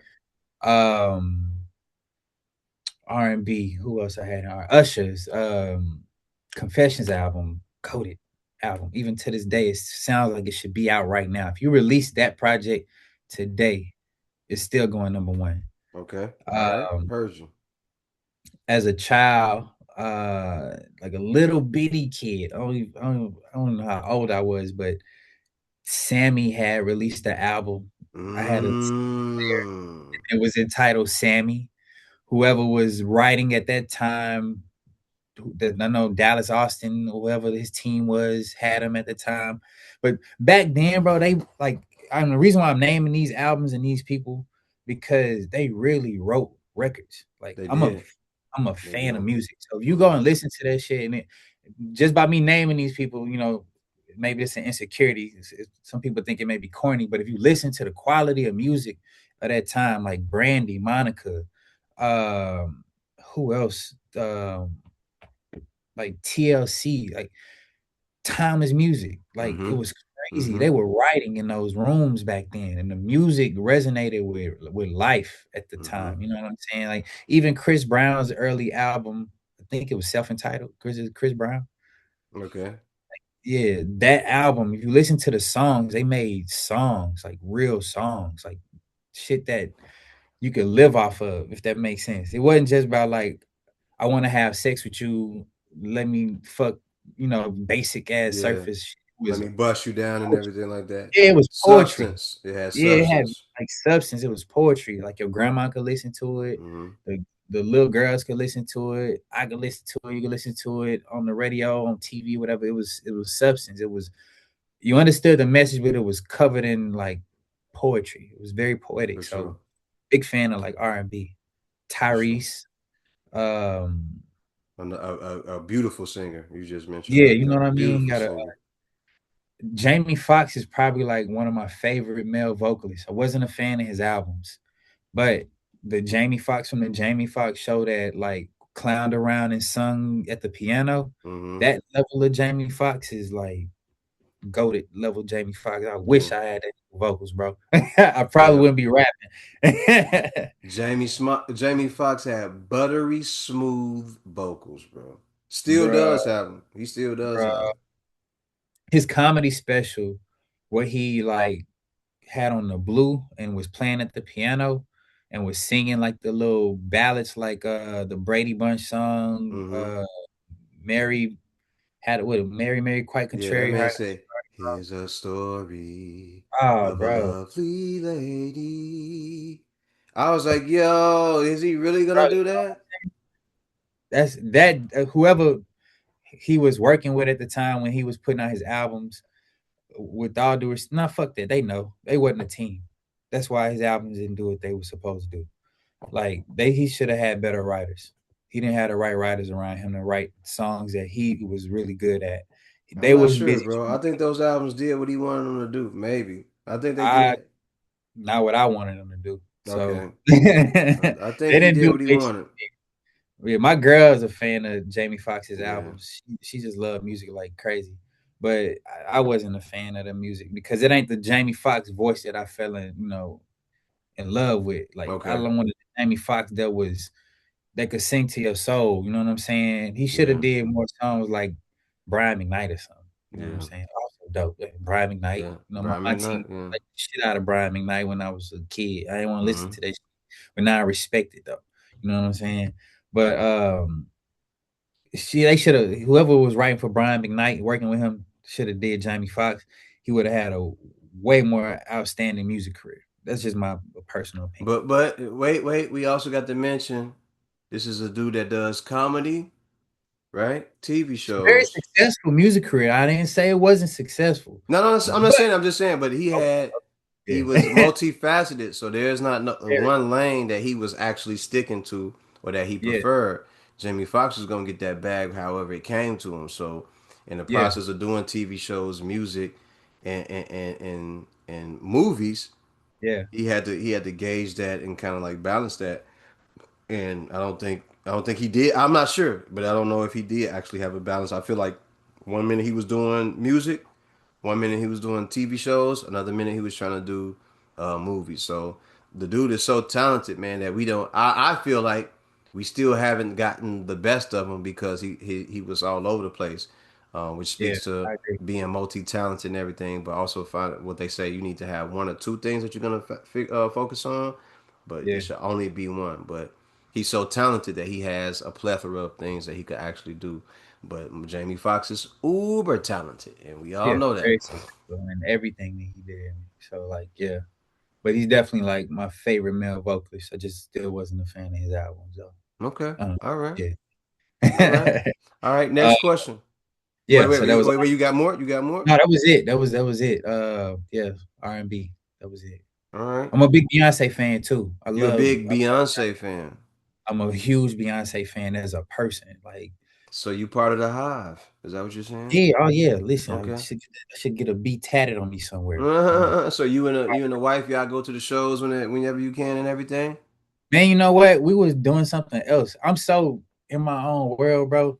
I don't even be in tune when concerts come, and I be wanting to see them. I'm just in my own world. It's Mm, crazy.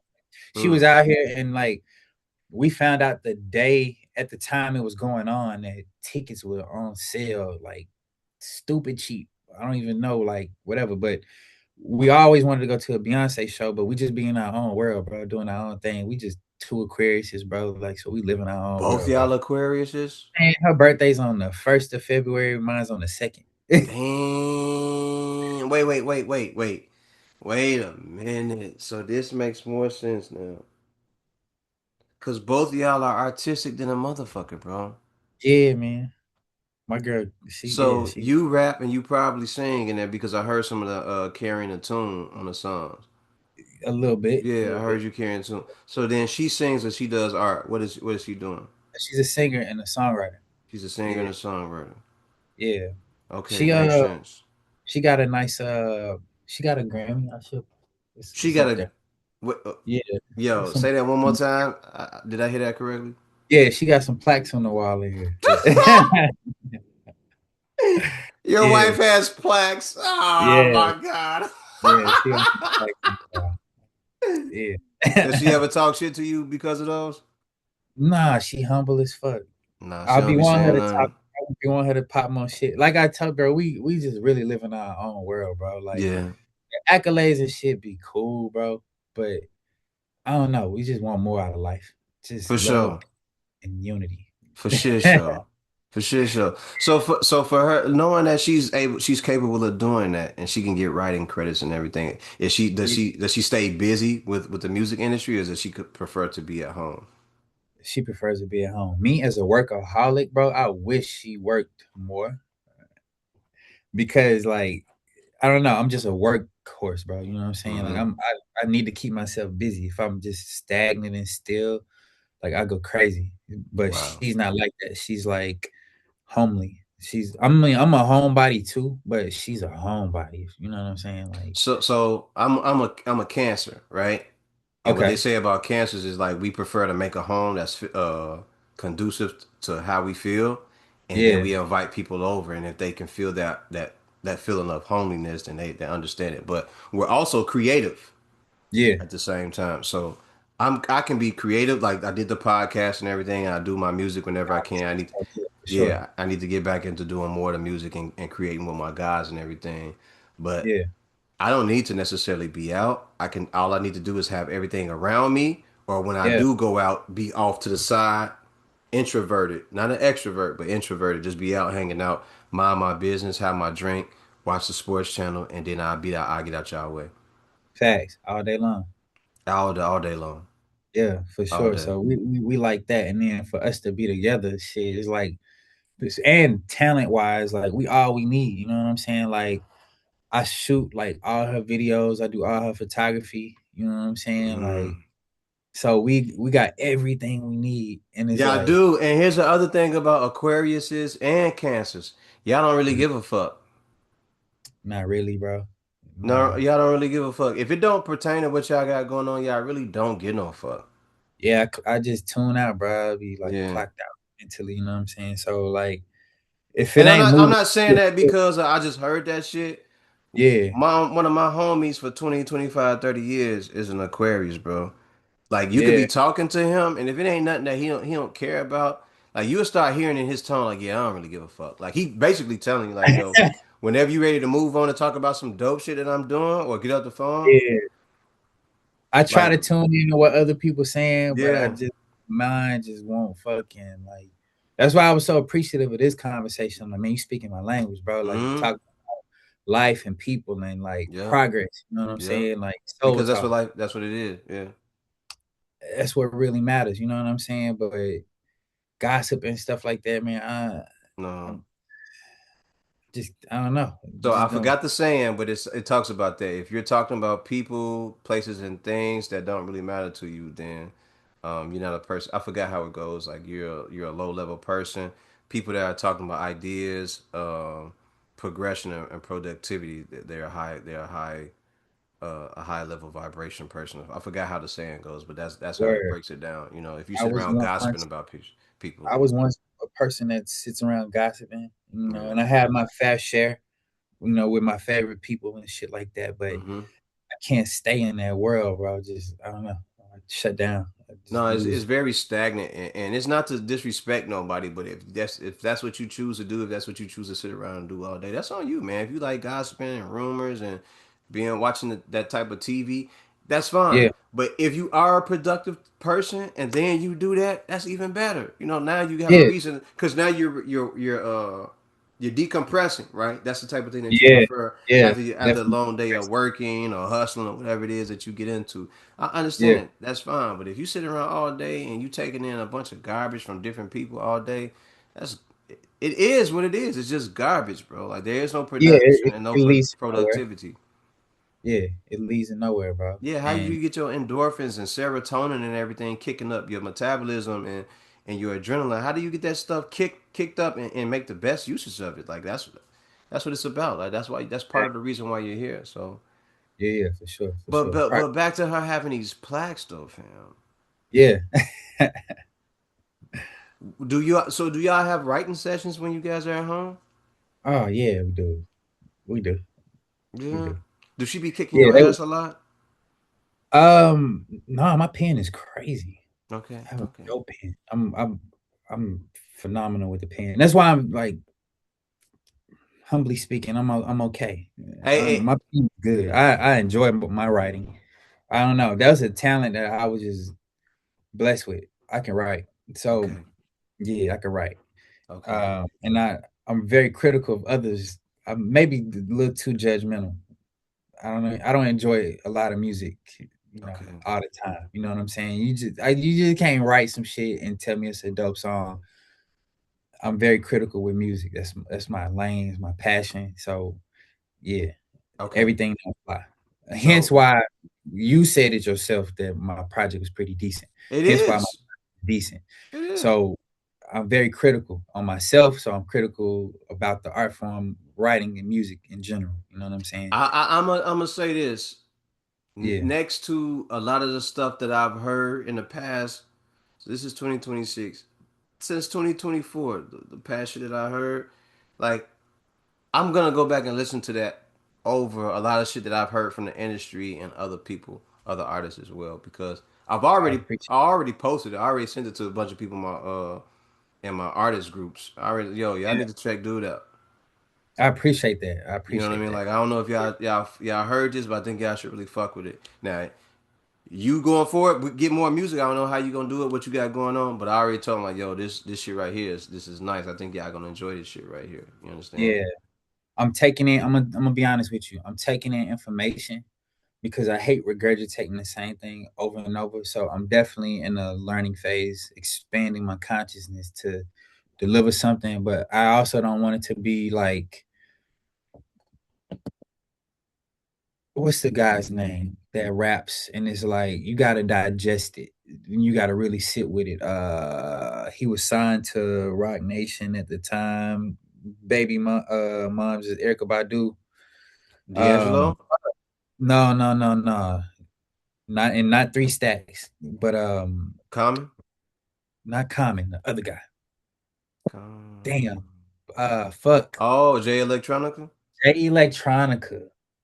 So he's very like intricate with his raps, right? And you gotta know some shit to really understand his very raps. true, You know what I mean?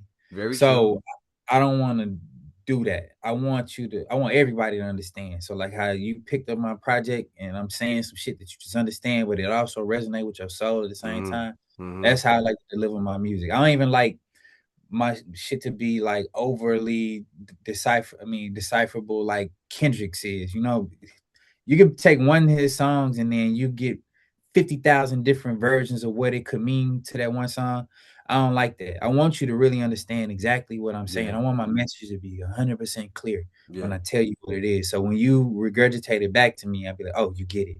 yeah. Not like what you think it is, and you trying to piece this and this and A this and million this. bars that mean this, that, and the third, and the in No, depth and the no, I ain't. 360 I don't. waves and all that. Yeah, the No, because I perpendicular. want to be very deliberate Yeah, about what I'm saying. So yeah, that's what's happening right now. yeah. So I'm educating myself, and when I go back in, I'm solid on what I'm about to produce, just like that. And I want it to be better because I don't want to give you something and you like, it was cool, but I like his last shit better.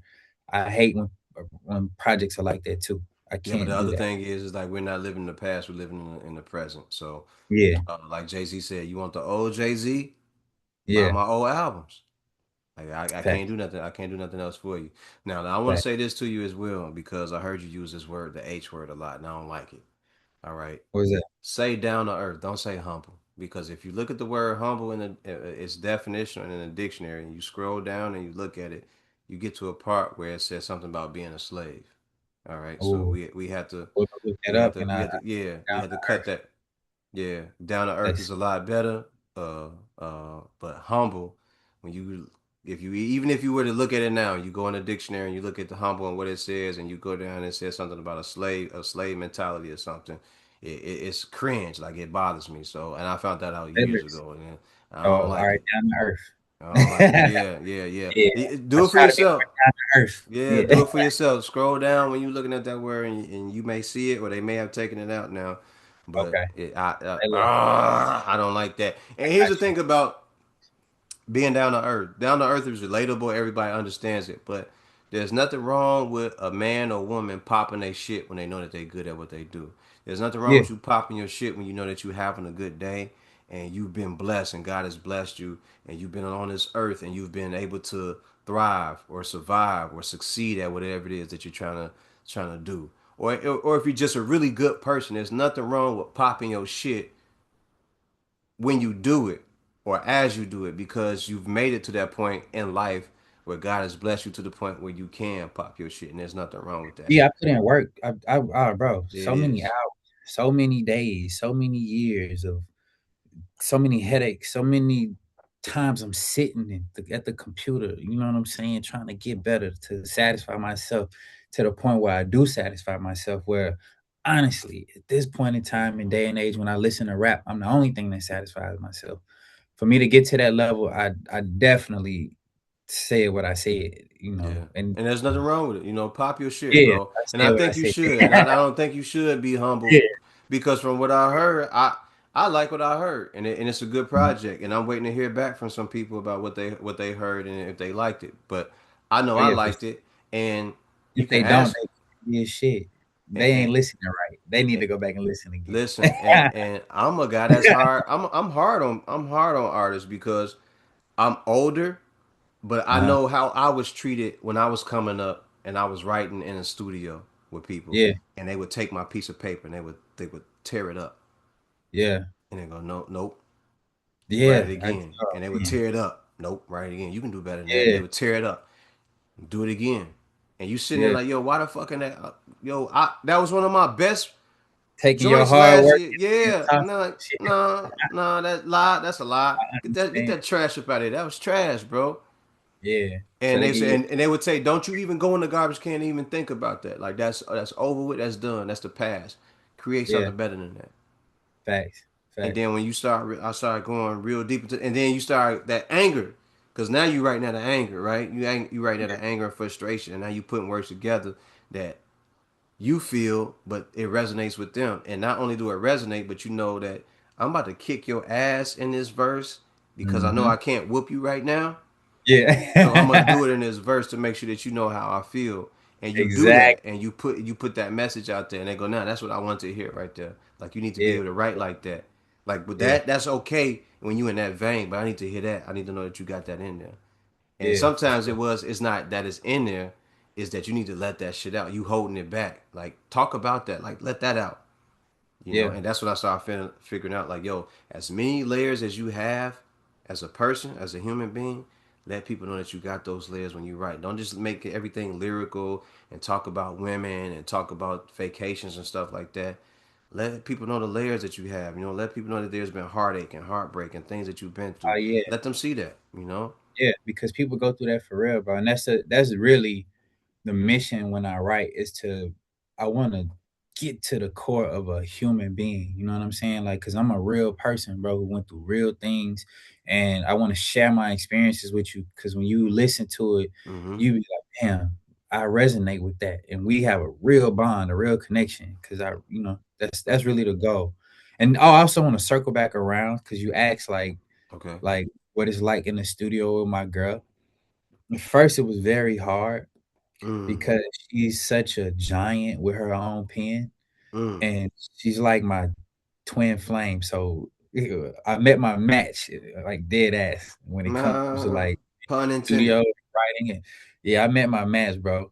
And so she's a juggernaut in here. So we bump heads like quite often at Okay. first.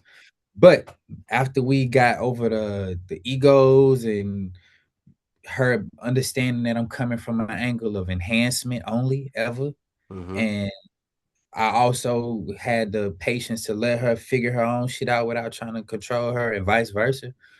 Bro, it's the best recording sessions I've ever experienced in my life, bro. Like, it's my writing partner, bro. Like, Mm.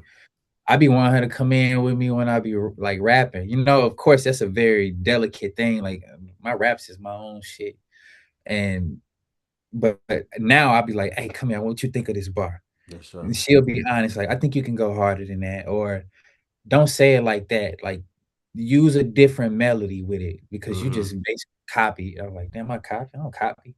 Oh, I see what you're saying. I did copy. Okay, I can flip that. Yeah. She gets it. Good So like job. that's yeah, she understands. Good job. Good Yeah, job. All right. yeah. Another I mean, she question. got plaques on the wall, so Yeah, yeah. yeah. That I think that man, I think that's so dope to be able to work with somebody that it Yeah, doesn't like it checks it doesn't maybe it does it checks your ego for you to let you know like yo as dope as I think I am my wife is just as dope you know because she does have yeah, plaques on the wall and yeah, she has these major writing credits for this person and that person whoever it may yeah, be yeah, and we don't even have to name them you know what I'm saying but we know that she you know that she does have that but I think it's yeah, just so dope to be able to know that you can rely on that type of person and they're in house you ain't got to go outside the house to hear it and yeah, get that type of information, she's literally yeah. right there. You know what I'm saying? Facts, All yeah, right. yeah. So my next question: three to five producers, 3 to 5 producers that you would like to work with. Ooh, Pharrell, Kanye. Let me think. Let me be very specific about these producers right now because Mm-hmm. actually, two of my current producers who I'm working with, and I ain't saying this because I'm working with them, you know what I'm saying? But they Mm-hmm. really make some music that's inspiring me right now. Like my first, I did a song called "Won't Hold Back" that I released back in like October with my dog Hefty the Don. Mm-hmm. I watched this dude make music for every situation. Mm. Okay. So, Okay. you know how you got producers like, "Oh, he's really good at hip hop," Yeah. or "He's really good at R&B," or "He's Yeah. really Or good at" call this guy when you need a hit. Like this guy knows how to put you over the Yeah, top. he knows Yeah. how to make a hit. Yeah. He makes music for every situation. Mm. Like Okay. Okay. he they had some rock situation. He made music or like some dope ass shit that was you could just lay out shit on there. Some R&B, he comes with it. Okay. I watched him take a sample that I had thought of in my head, and he flipped that shit like right in front of me. I was like, Mm. "Damn." Okay. So my dog Hefty is definitely special. Um, and then I just did a song with this other producer named Rated R. Okay. He's actually from New Orleans, but Okay. he did a project with another artist that made me jealous. Okay. Okay. Like, Okay. fuck, bro, but I just dropped a single, with him called, Love, Peace, and Unity, Mm. that Okay. came out, on the 22nd, but he dropped a project with another artist that's from out here, whatever, but I was really jealous because I wanted every single track that I heard on there. Mm-hmm. But bigger artists though, like I mean bigger producers.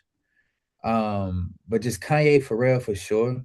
I used to want to work heavy with Just Blaze, because I was a fan of all of the drum popping and Mm-hmm. stuff that he did. Mm-hmm. I used to be a real big fan of like Ninth Wonder. Okay. Uh, but I would love to get in the studio and work with Hit Boy. Hit Okay. Boy makes like the tracks that I would like definitely like Do some damage body. on. You know, I would do Yeah. some damage on the Hit Boy record, bro. Like, Mm-hmm.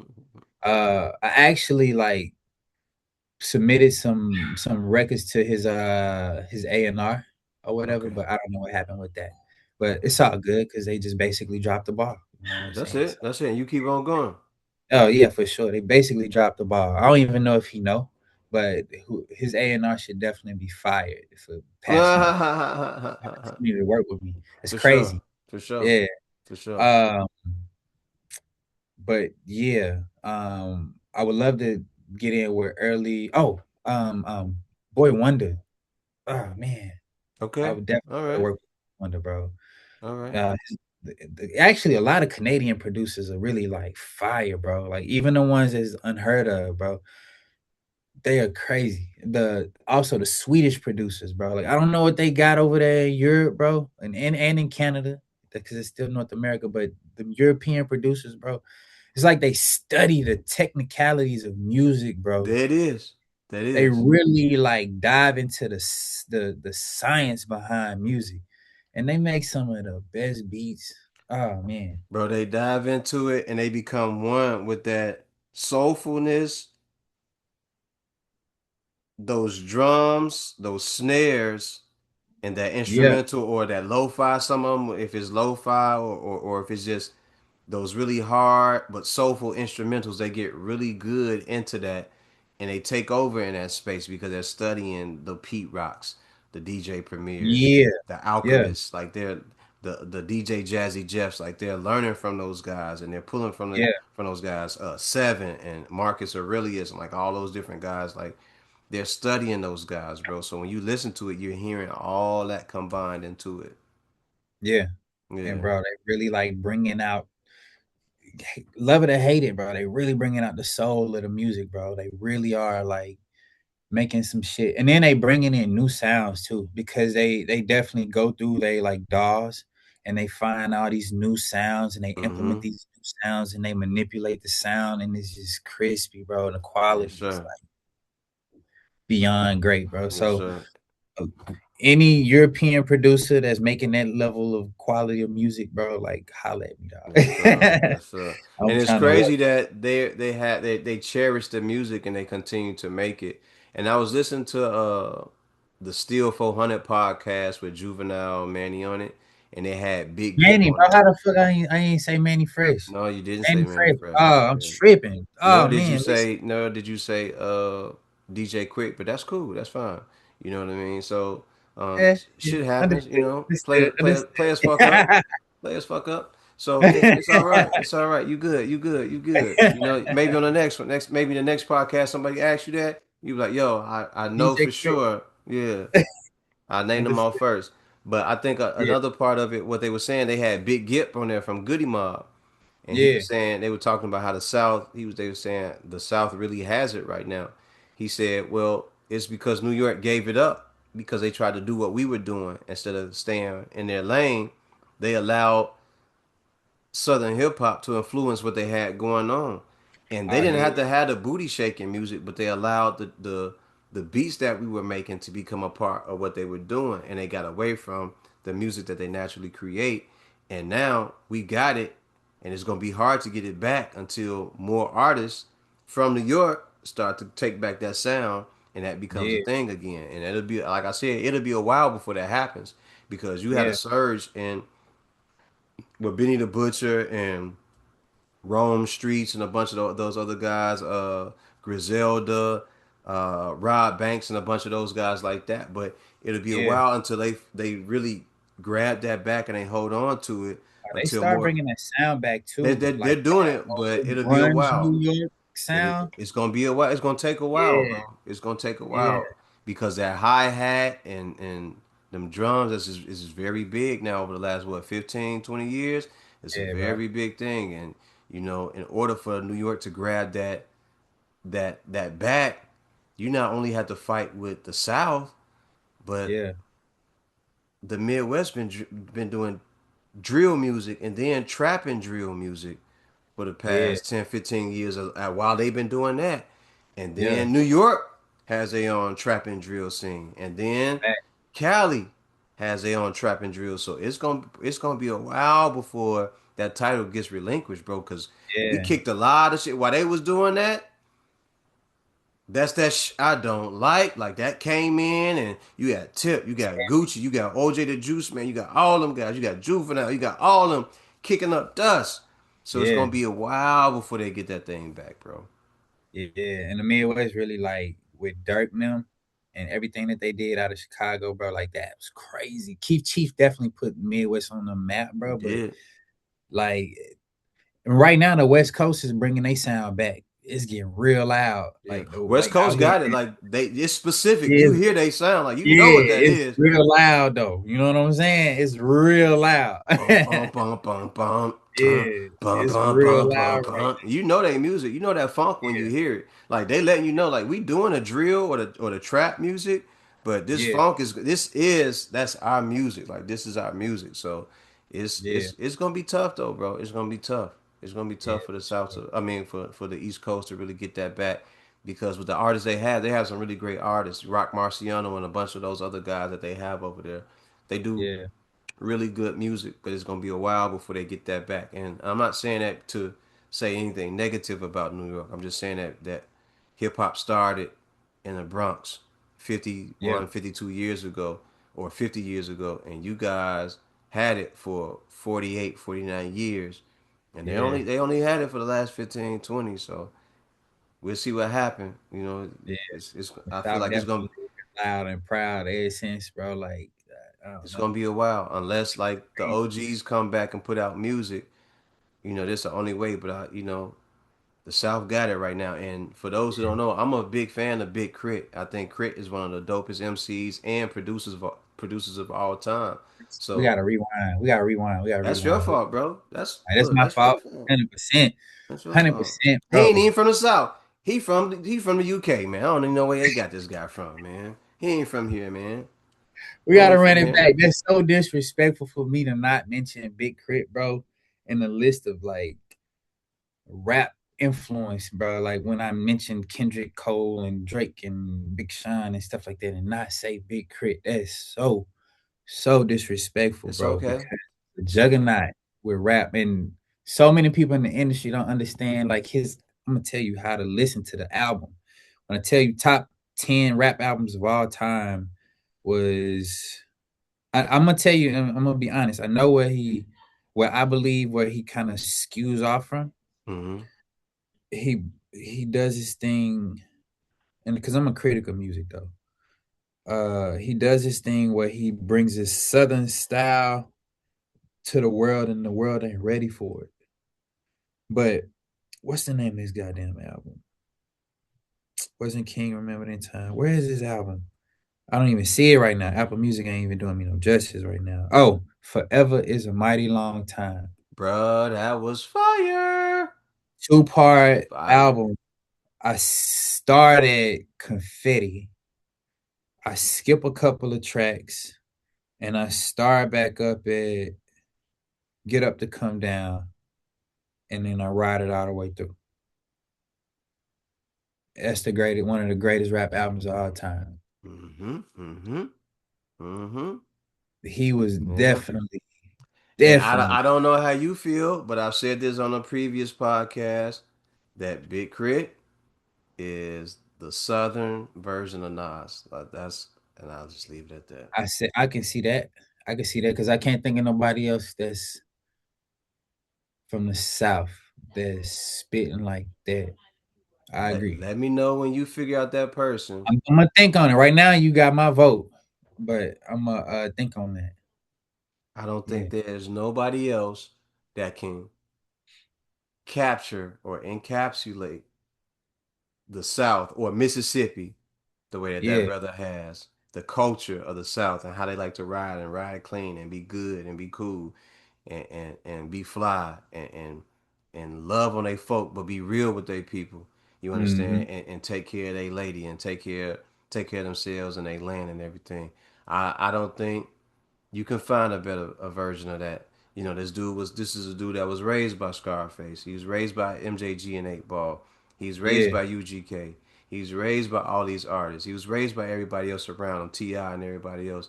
And I yeah, think he's done a hell of a job representing for not just a crooked letter, but I think he's done a hell of a job representing for the South and hip hop as a whole, bro. I yeah. don't think He you can't definitely find has, a bro. better guy. He definitely has, bro. Like you can definitely hear the influence in his music. As a fan, I definitely love when he's speaking. When he's speaking from the soul. Like you can hear the difference between this is a bop right here. He just, this something to ride to and just kind of not think or whatever. It's a hit type record. It's in the hit formula, hit box or whatever, radio music. But the records that make me a fan of Crit to speak like this about him was Mm-hmm. when he's speaking from the soul, bro. He's definitely like, I hate to say slept on because he has a fan base, but Yes, he sir. definitely deserves a lot more respect in the industry as a rapper, as opposed to a lot of other rappers who getting respect in the spotlight. You know what I'm Mm. saying? Yeah. So shout out to Crit like all day long. Crit gonna be one of the dopest artists for ever for a very long Oh time, yeah, man. So yeah, shout out to him. All yeah, for right. sure. My next question to you is your top 3 to 5 artists that you would like to work with. ever, all time? That I would like to work with. I want to see what Drake is like in the studio. I want to see what Kendrick is like in the studio. Mm-hmm. Mm-hmm. I would love to get a verse from Ho. I would love to get a verse from Ho. Um, Let me think about who else though. Um, I think that's pretty much like it for now. Because I just want to see their processes. You know what I'm saying? I'm just interested Okay. in the mindset because I know what my process is. You know what I'm saying? And I have multiple processes. Sometimes like it hit me to the point where like, oh, I have this idea. I got to get this out right now. Or Mm-hmm. sometimes I might be inspired by the music and I'm like, this music makes me feel like this. I got to get this out right now. Or sometimes I may struggle. It's like I had this idea, but it's turning into something else. Mm-hmm. But let me see where this goes. But I would love to see what they're like in the studio, just because I admire the music that they've created. Um, I've seen enough videos of Kanye in the studio to Okay. understand what he's like in the studio. Mm-hmm. So the curiosity isn't so much there Mm-hmm. anymore. And yeah, everybody else, I think, probably like take writers or something like that. You know what I'm saying? Oh, Don Tolliver. Don Toliver. Let me Okay. see what Don Tolliver's like in the studio. Okay. Because melodically, sonically, this dude is a he's a talent. Okay. I'm a fan of the music that he makes. I would love to see what Don Toliver was like in the studio. I've seen a few videos of his process, but from start to finish, I would love to see how he makes music. Mhm. Yeah, Okay. Okay. All right. yeah. So Right for now, I'm drawing blank, but yeah. okay. All right. So do you have any new music coming out soon? Any new music or any videos that we should be looking for? I do. I'm working with a guy right now. He's doing a treatment for Love, Peace, and Unity. Is the latest song that I just dropped. Okay. So that dropped on the 22nd. So check that out. Um, Last year, towards like November 22nd, I dropped what's the name of my song? God damn, it's crazy. I'm drawing a blank on my own music. Uh, Here I Go. Boom. And that's the record actually doing pretty well. You know what I'm Okay. saying? It's Okay. doing really good numbers. I produced that. So that's like a complete project all by myself. So I'm super Mm. proud of that. Like, yeah, from like top to bottom, I produced the record. And obviously I wrote it, but like it's doing really well. Like the numbers are like bringing me a lot of attention. I don't know if Okay. you heard that record, but I have you not. know, I have not. okay. How did you even find me, bro? I'm interested. I always wonder. You know what I'm saying? Because I I'm the get guy. people. I'm one of them guys, man. So I love music, and I'm the guy that scrolls his page and looks for music all day. You Yeah, know, and I'll scroll by a million guys or a million women before I go, oh, that's dope. Let me go back and check out his music, or let me listen to him for a while, and then I go, all yeah, right, you actually got some shit, so let me hit this person up. That's all. yeah. That's all. You It should would be check. no different if I did Spotify or anything else, but I be on Instagram the most, so I use Instagram as a tool to find dope ass artists, which I did. So Yeah, Instagram has been very good to me lately, bro. I'm not gonna lie. Like, at some point in time, I fell out with Instagram. It just wasn't because I know the caliber of music I put out. So when hmm you're not getting the results, now another part of me believes it was me. You know what I'm saying? I wasn't in the right mindset. I wasn't in alignment with hmm my time. Now it's like things are coming. Like I got so many people reaching out to me now, trying to good, like good. do interviews and stuff like that, or want to send me beats and stuff like that, or want to chat and want me to work with their team and they can get me more fans, more followers, and all that, hmm stuff like that. But I connect with the real ones, you know what I'm saying? People For like sure, you, and for and sure. so like, um, but Here I Go is a record you like. I produced that. It's like a more impactful, more bigger record than most of my music, and you know what I'm saying. So it's a record I'm really proud of. You'll get the message. You'll understand it, For sure. like For sure. for sure. So check out Here I Go. Yeah. All right. Yeah. So is all your music on Apple? Is it on Spotify? Where can Apple people Music, find your music? Spotify. Yeah, just type in De.Ar, I'll pop up. And so yeah, my catalog's there. Um, I'm solo, I'm independent, I'm not signed, I'm unsigned like a motherfucker. And I like Mm-hmm. it like that right now. You know what I'm saying? I'm For navigating sure. my waters, you know. And it's fun that way. You know what I'm saying? I release when I want to. I ain't gotta consult with nobody. And I put out what I want, and it's like fun. And it's a blessed situation that I'm in because I've definitely almost got in so many of the wrong situations, you know. But like I said, like it was a higher power definitely like protecting me for some reason, you know what I'm saying? And I hope I do my due diligence to serve that source, you know, in the proper way, you know, in the most Yes, sir. high way. So yeah, you know. Oh, but to answer your question, more music is definitely on the way. I'm in research mode right now to see whatever sparks, but music is coming out. Um, and yeah, so yeah, stay tuned. Okay. All right, for sure. Uh, if you wanted to leave a message for any and everybody out there before you left this earth, what would that message be? Reflect upon self. Don't make excuses. Don't allow excuses to fester your mind. Um, do your best to understand that there's a power and a source greater than yourself that's keeping you alive. You don't even gotta believe it, but you without you know for sure it's there. It's keeping you alive. It's the reason your heart is beating. It's the reason why you breathing. It's the reason why you can see. It's the reason why you can hear. It's the reason why you exist. It's the reason why you can think. And you don't know Mm-hmm. how none of that shit is working. And I don't give a fuck if you break that shit down to the basics of science itself. Nobody knows why any of those things are existing and why it happens, but it is. So trust in that source that's keeping you first and foremost, and do your best to find peace within yourself, find peace within your heart. Don't be so controlled by the outside sources. Understand that you in tune. Try to do your best to be in tune with yourself, in tune with that source, and find peace and love in your life. And understand that everything's gonna always be okay. Yes, sir. Yes, You'll sir. be all Yes, sir. right.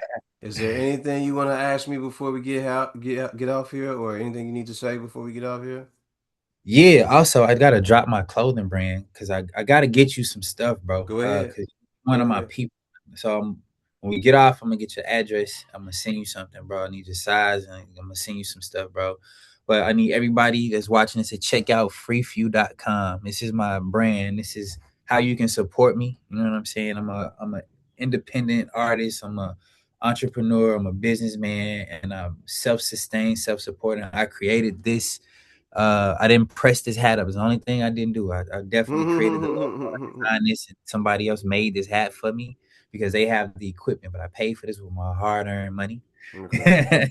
You know what I'm saying? Everything that you see is me. Like, check me out. Like, every video, every photo, every song written is all me. I'm such a independent artist. It's crazy how independent I am. But I know for a fact that based on the work that I put in, I work really hard, and it ain't a lot of people. I honestly say this, and I say this humble, not humbly. What's the word? Down to earth. I say this down to earth because Yeah. not humbly. Down to earth, I'm saying this. Your favorite artists have a slew of multi-millionaires, teams of networks of people that are massively moving the needle for them. All they got to do is, present their talent. If you go take a look at their work and you take a look at my work and understand that I'm doing everything by myself, all by myself, Oh you man, I probably have don't know it. respect for me. Say it one more So time. Say it one more you have time. a different level of respect for me. So Okay. anybody watching this, if you come across De.R, the artist, and you go and take a look at my website, understand I built that website, understand I designed all of those, every wording on that website, every piece of clothing I designed that, every lyric to every song that I've ever written, handcrafted, everything. And I'm just an example of what we are all capable of without anybody. I don't have a team. I take the camera, I shoot every photo by myself, I edit everything, every everything is all me. You know what I'm Yes, saying? The sir. only thing I don't do all the time is produce. But engineering, mixing that song, it's all me, bro. So I'm just an example of what one man can do by himself. Man. So Hey, I do all imagine this if by we all myself pull too. together. I see you, King. I see you. I So do all imagine this. if we all pull together. Imagine how far we'll go. Yes, sir. Yes, sir. Yeah. It's a beautiful Let's thing just though to know that you can take the time out to do it though. yeah, for sure, bro. Oh, I appreciate you. I Yes, appreciate sir. Ladies and you. gentlemen, that has been another dope ass podcast with my guest D.R. And as always, remember the mission statement when we're striving for greatness. God never puts you in the driver's seat if it's taken. D.R., thank you for getting on my podcast and blessing me with your presence, time, and energy, brother. Yes, Uh, sir. look forward to Pleasure. talking to you soon in the DMs and everything else and crossing paths, and maybe we can help each other in the future doing something else. All right? Definitely, for Yes, sure. sir. God bless, brother, and have a good night, man. Thank you again, sir. For sure. Yep.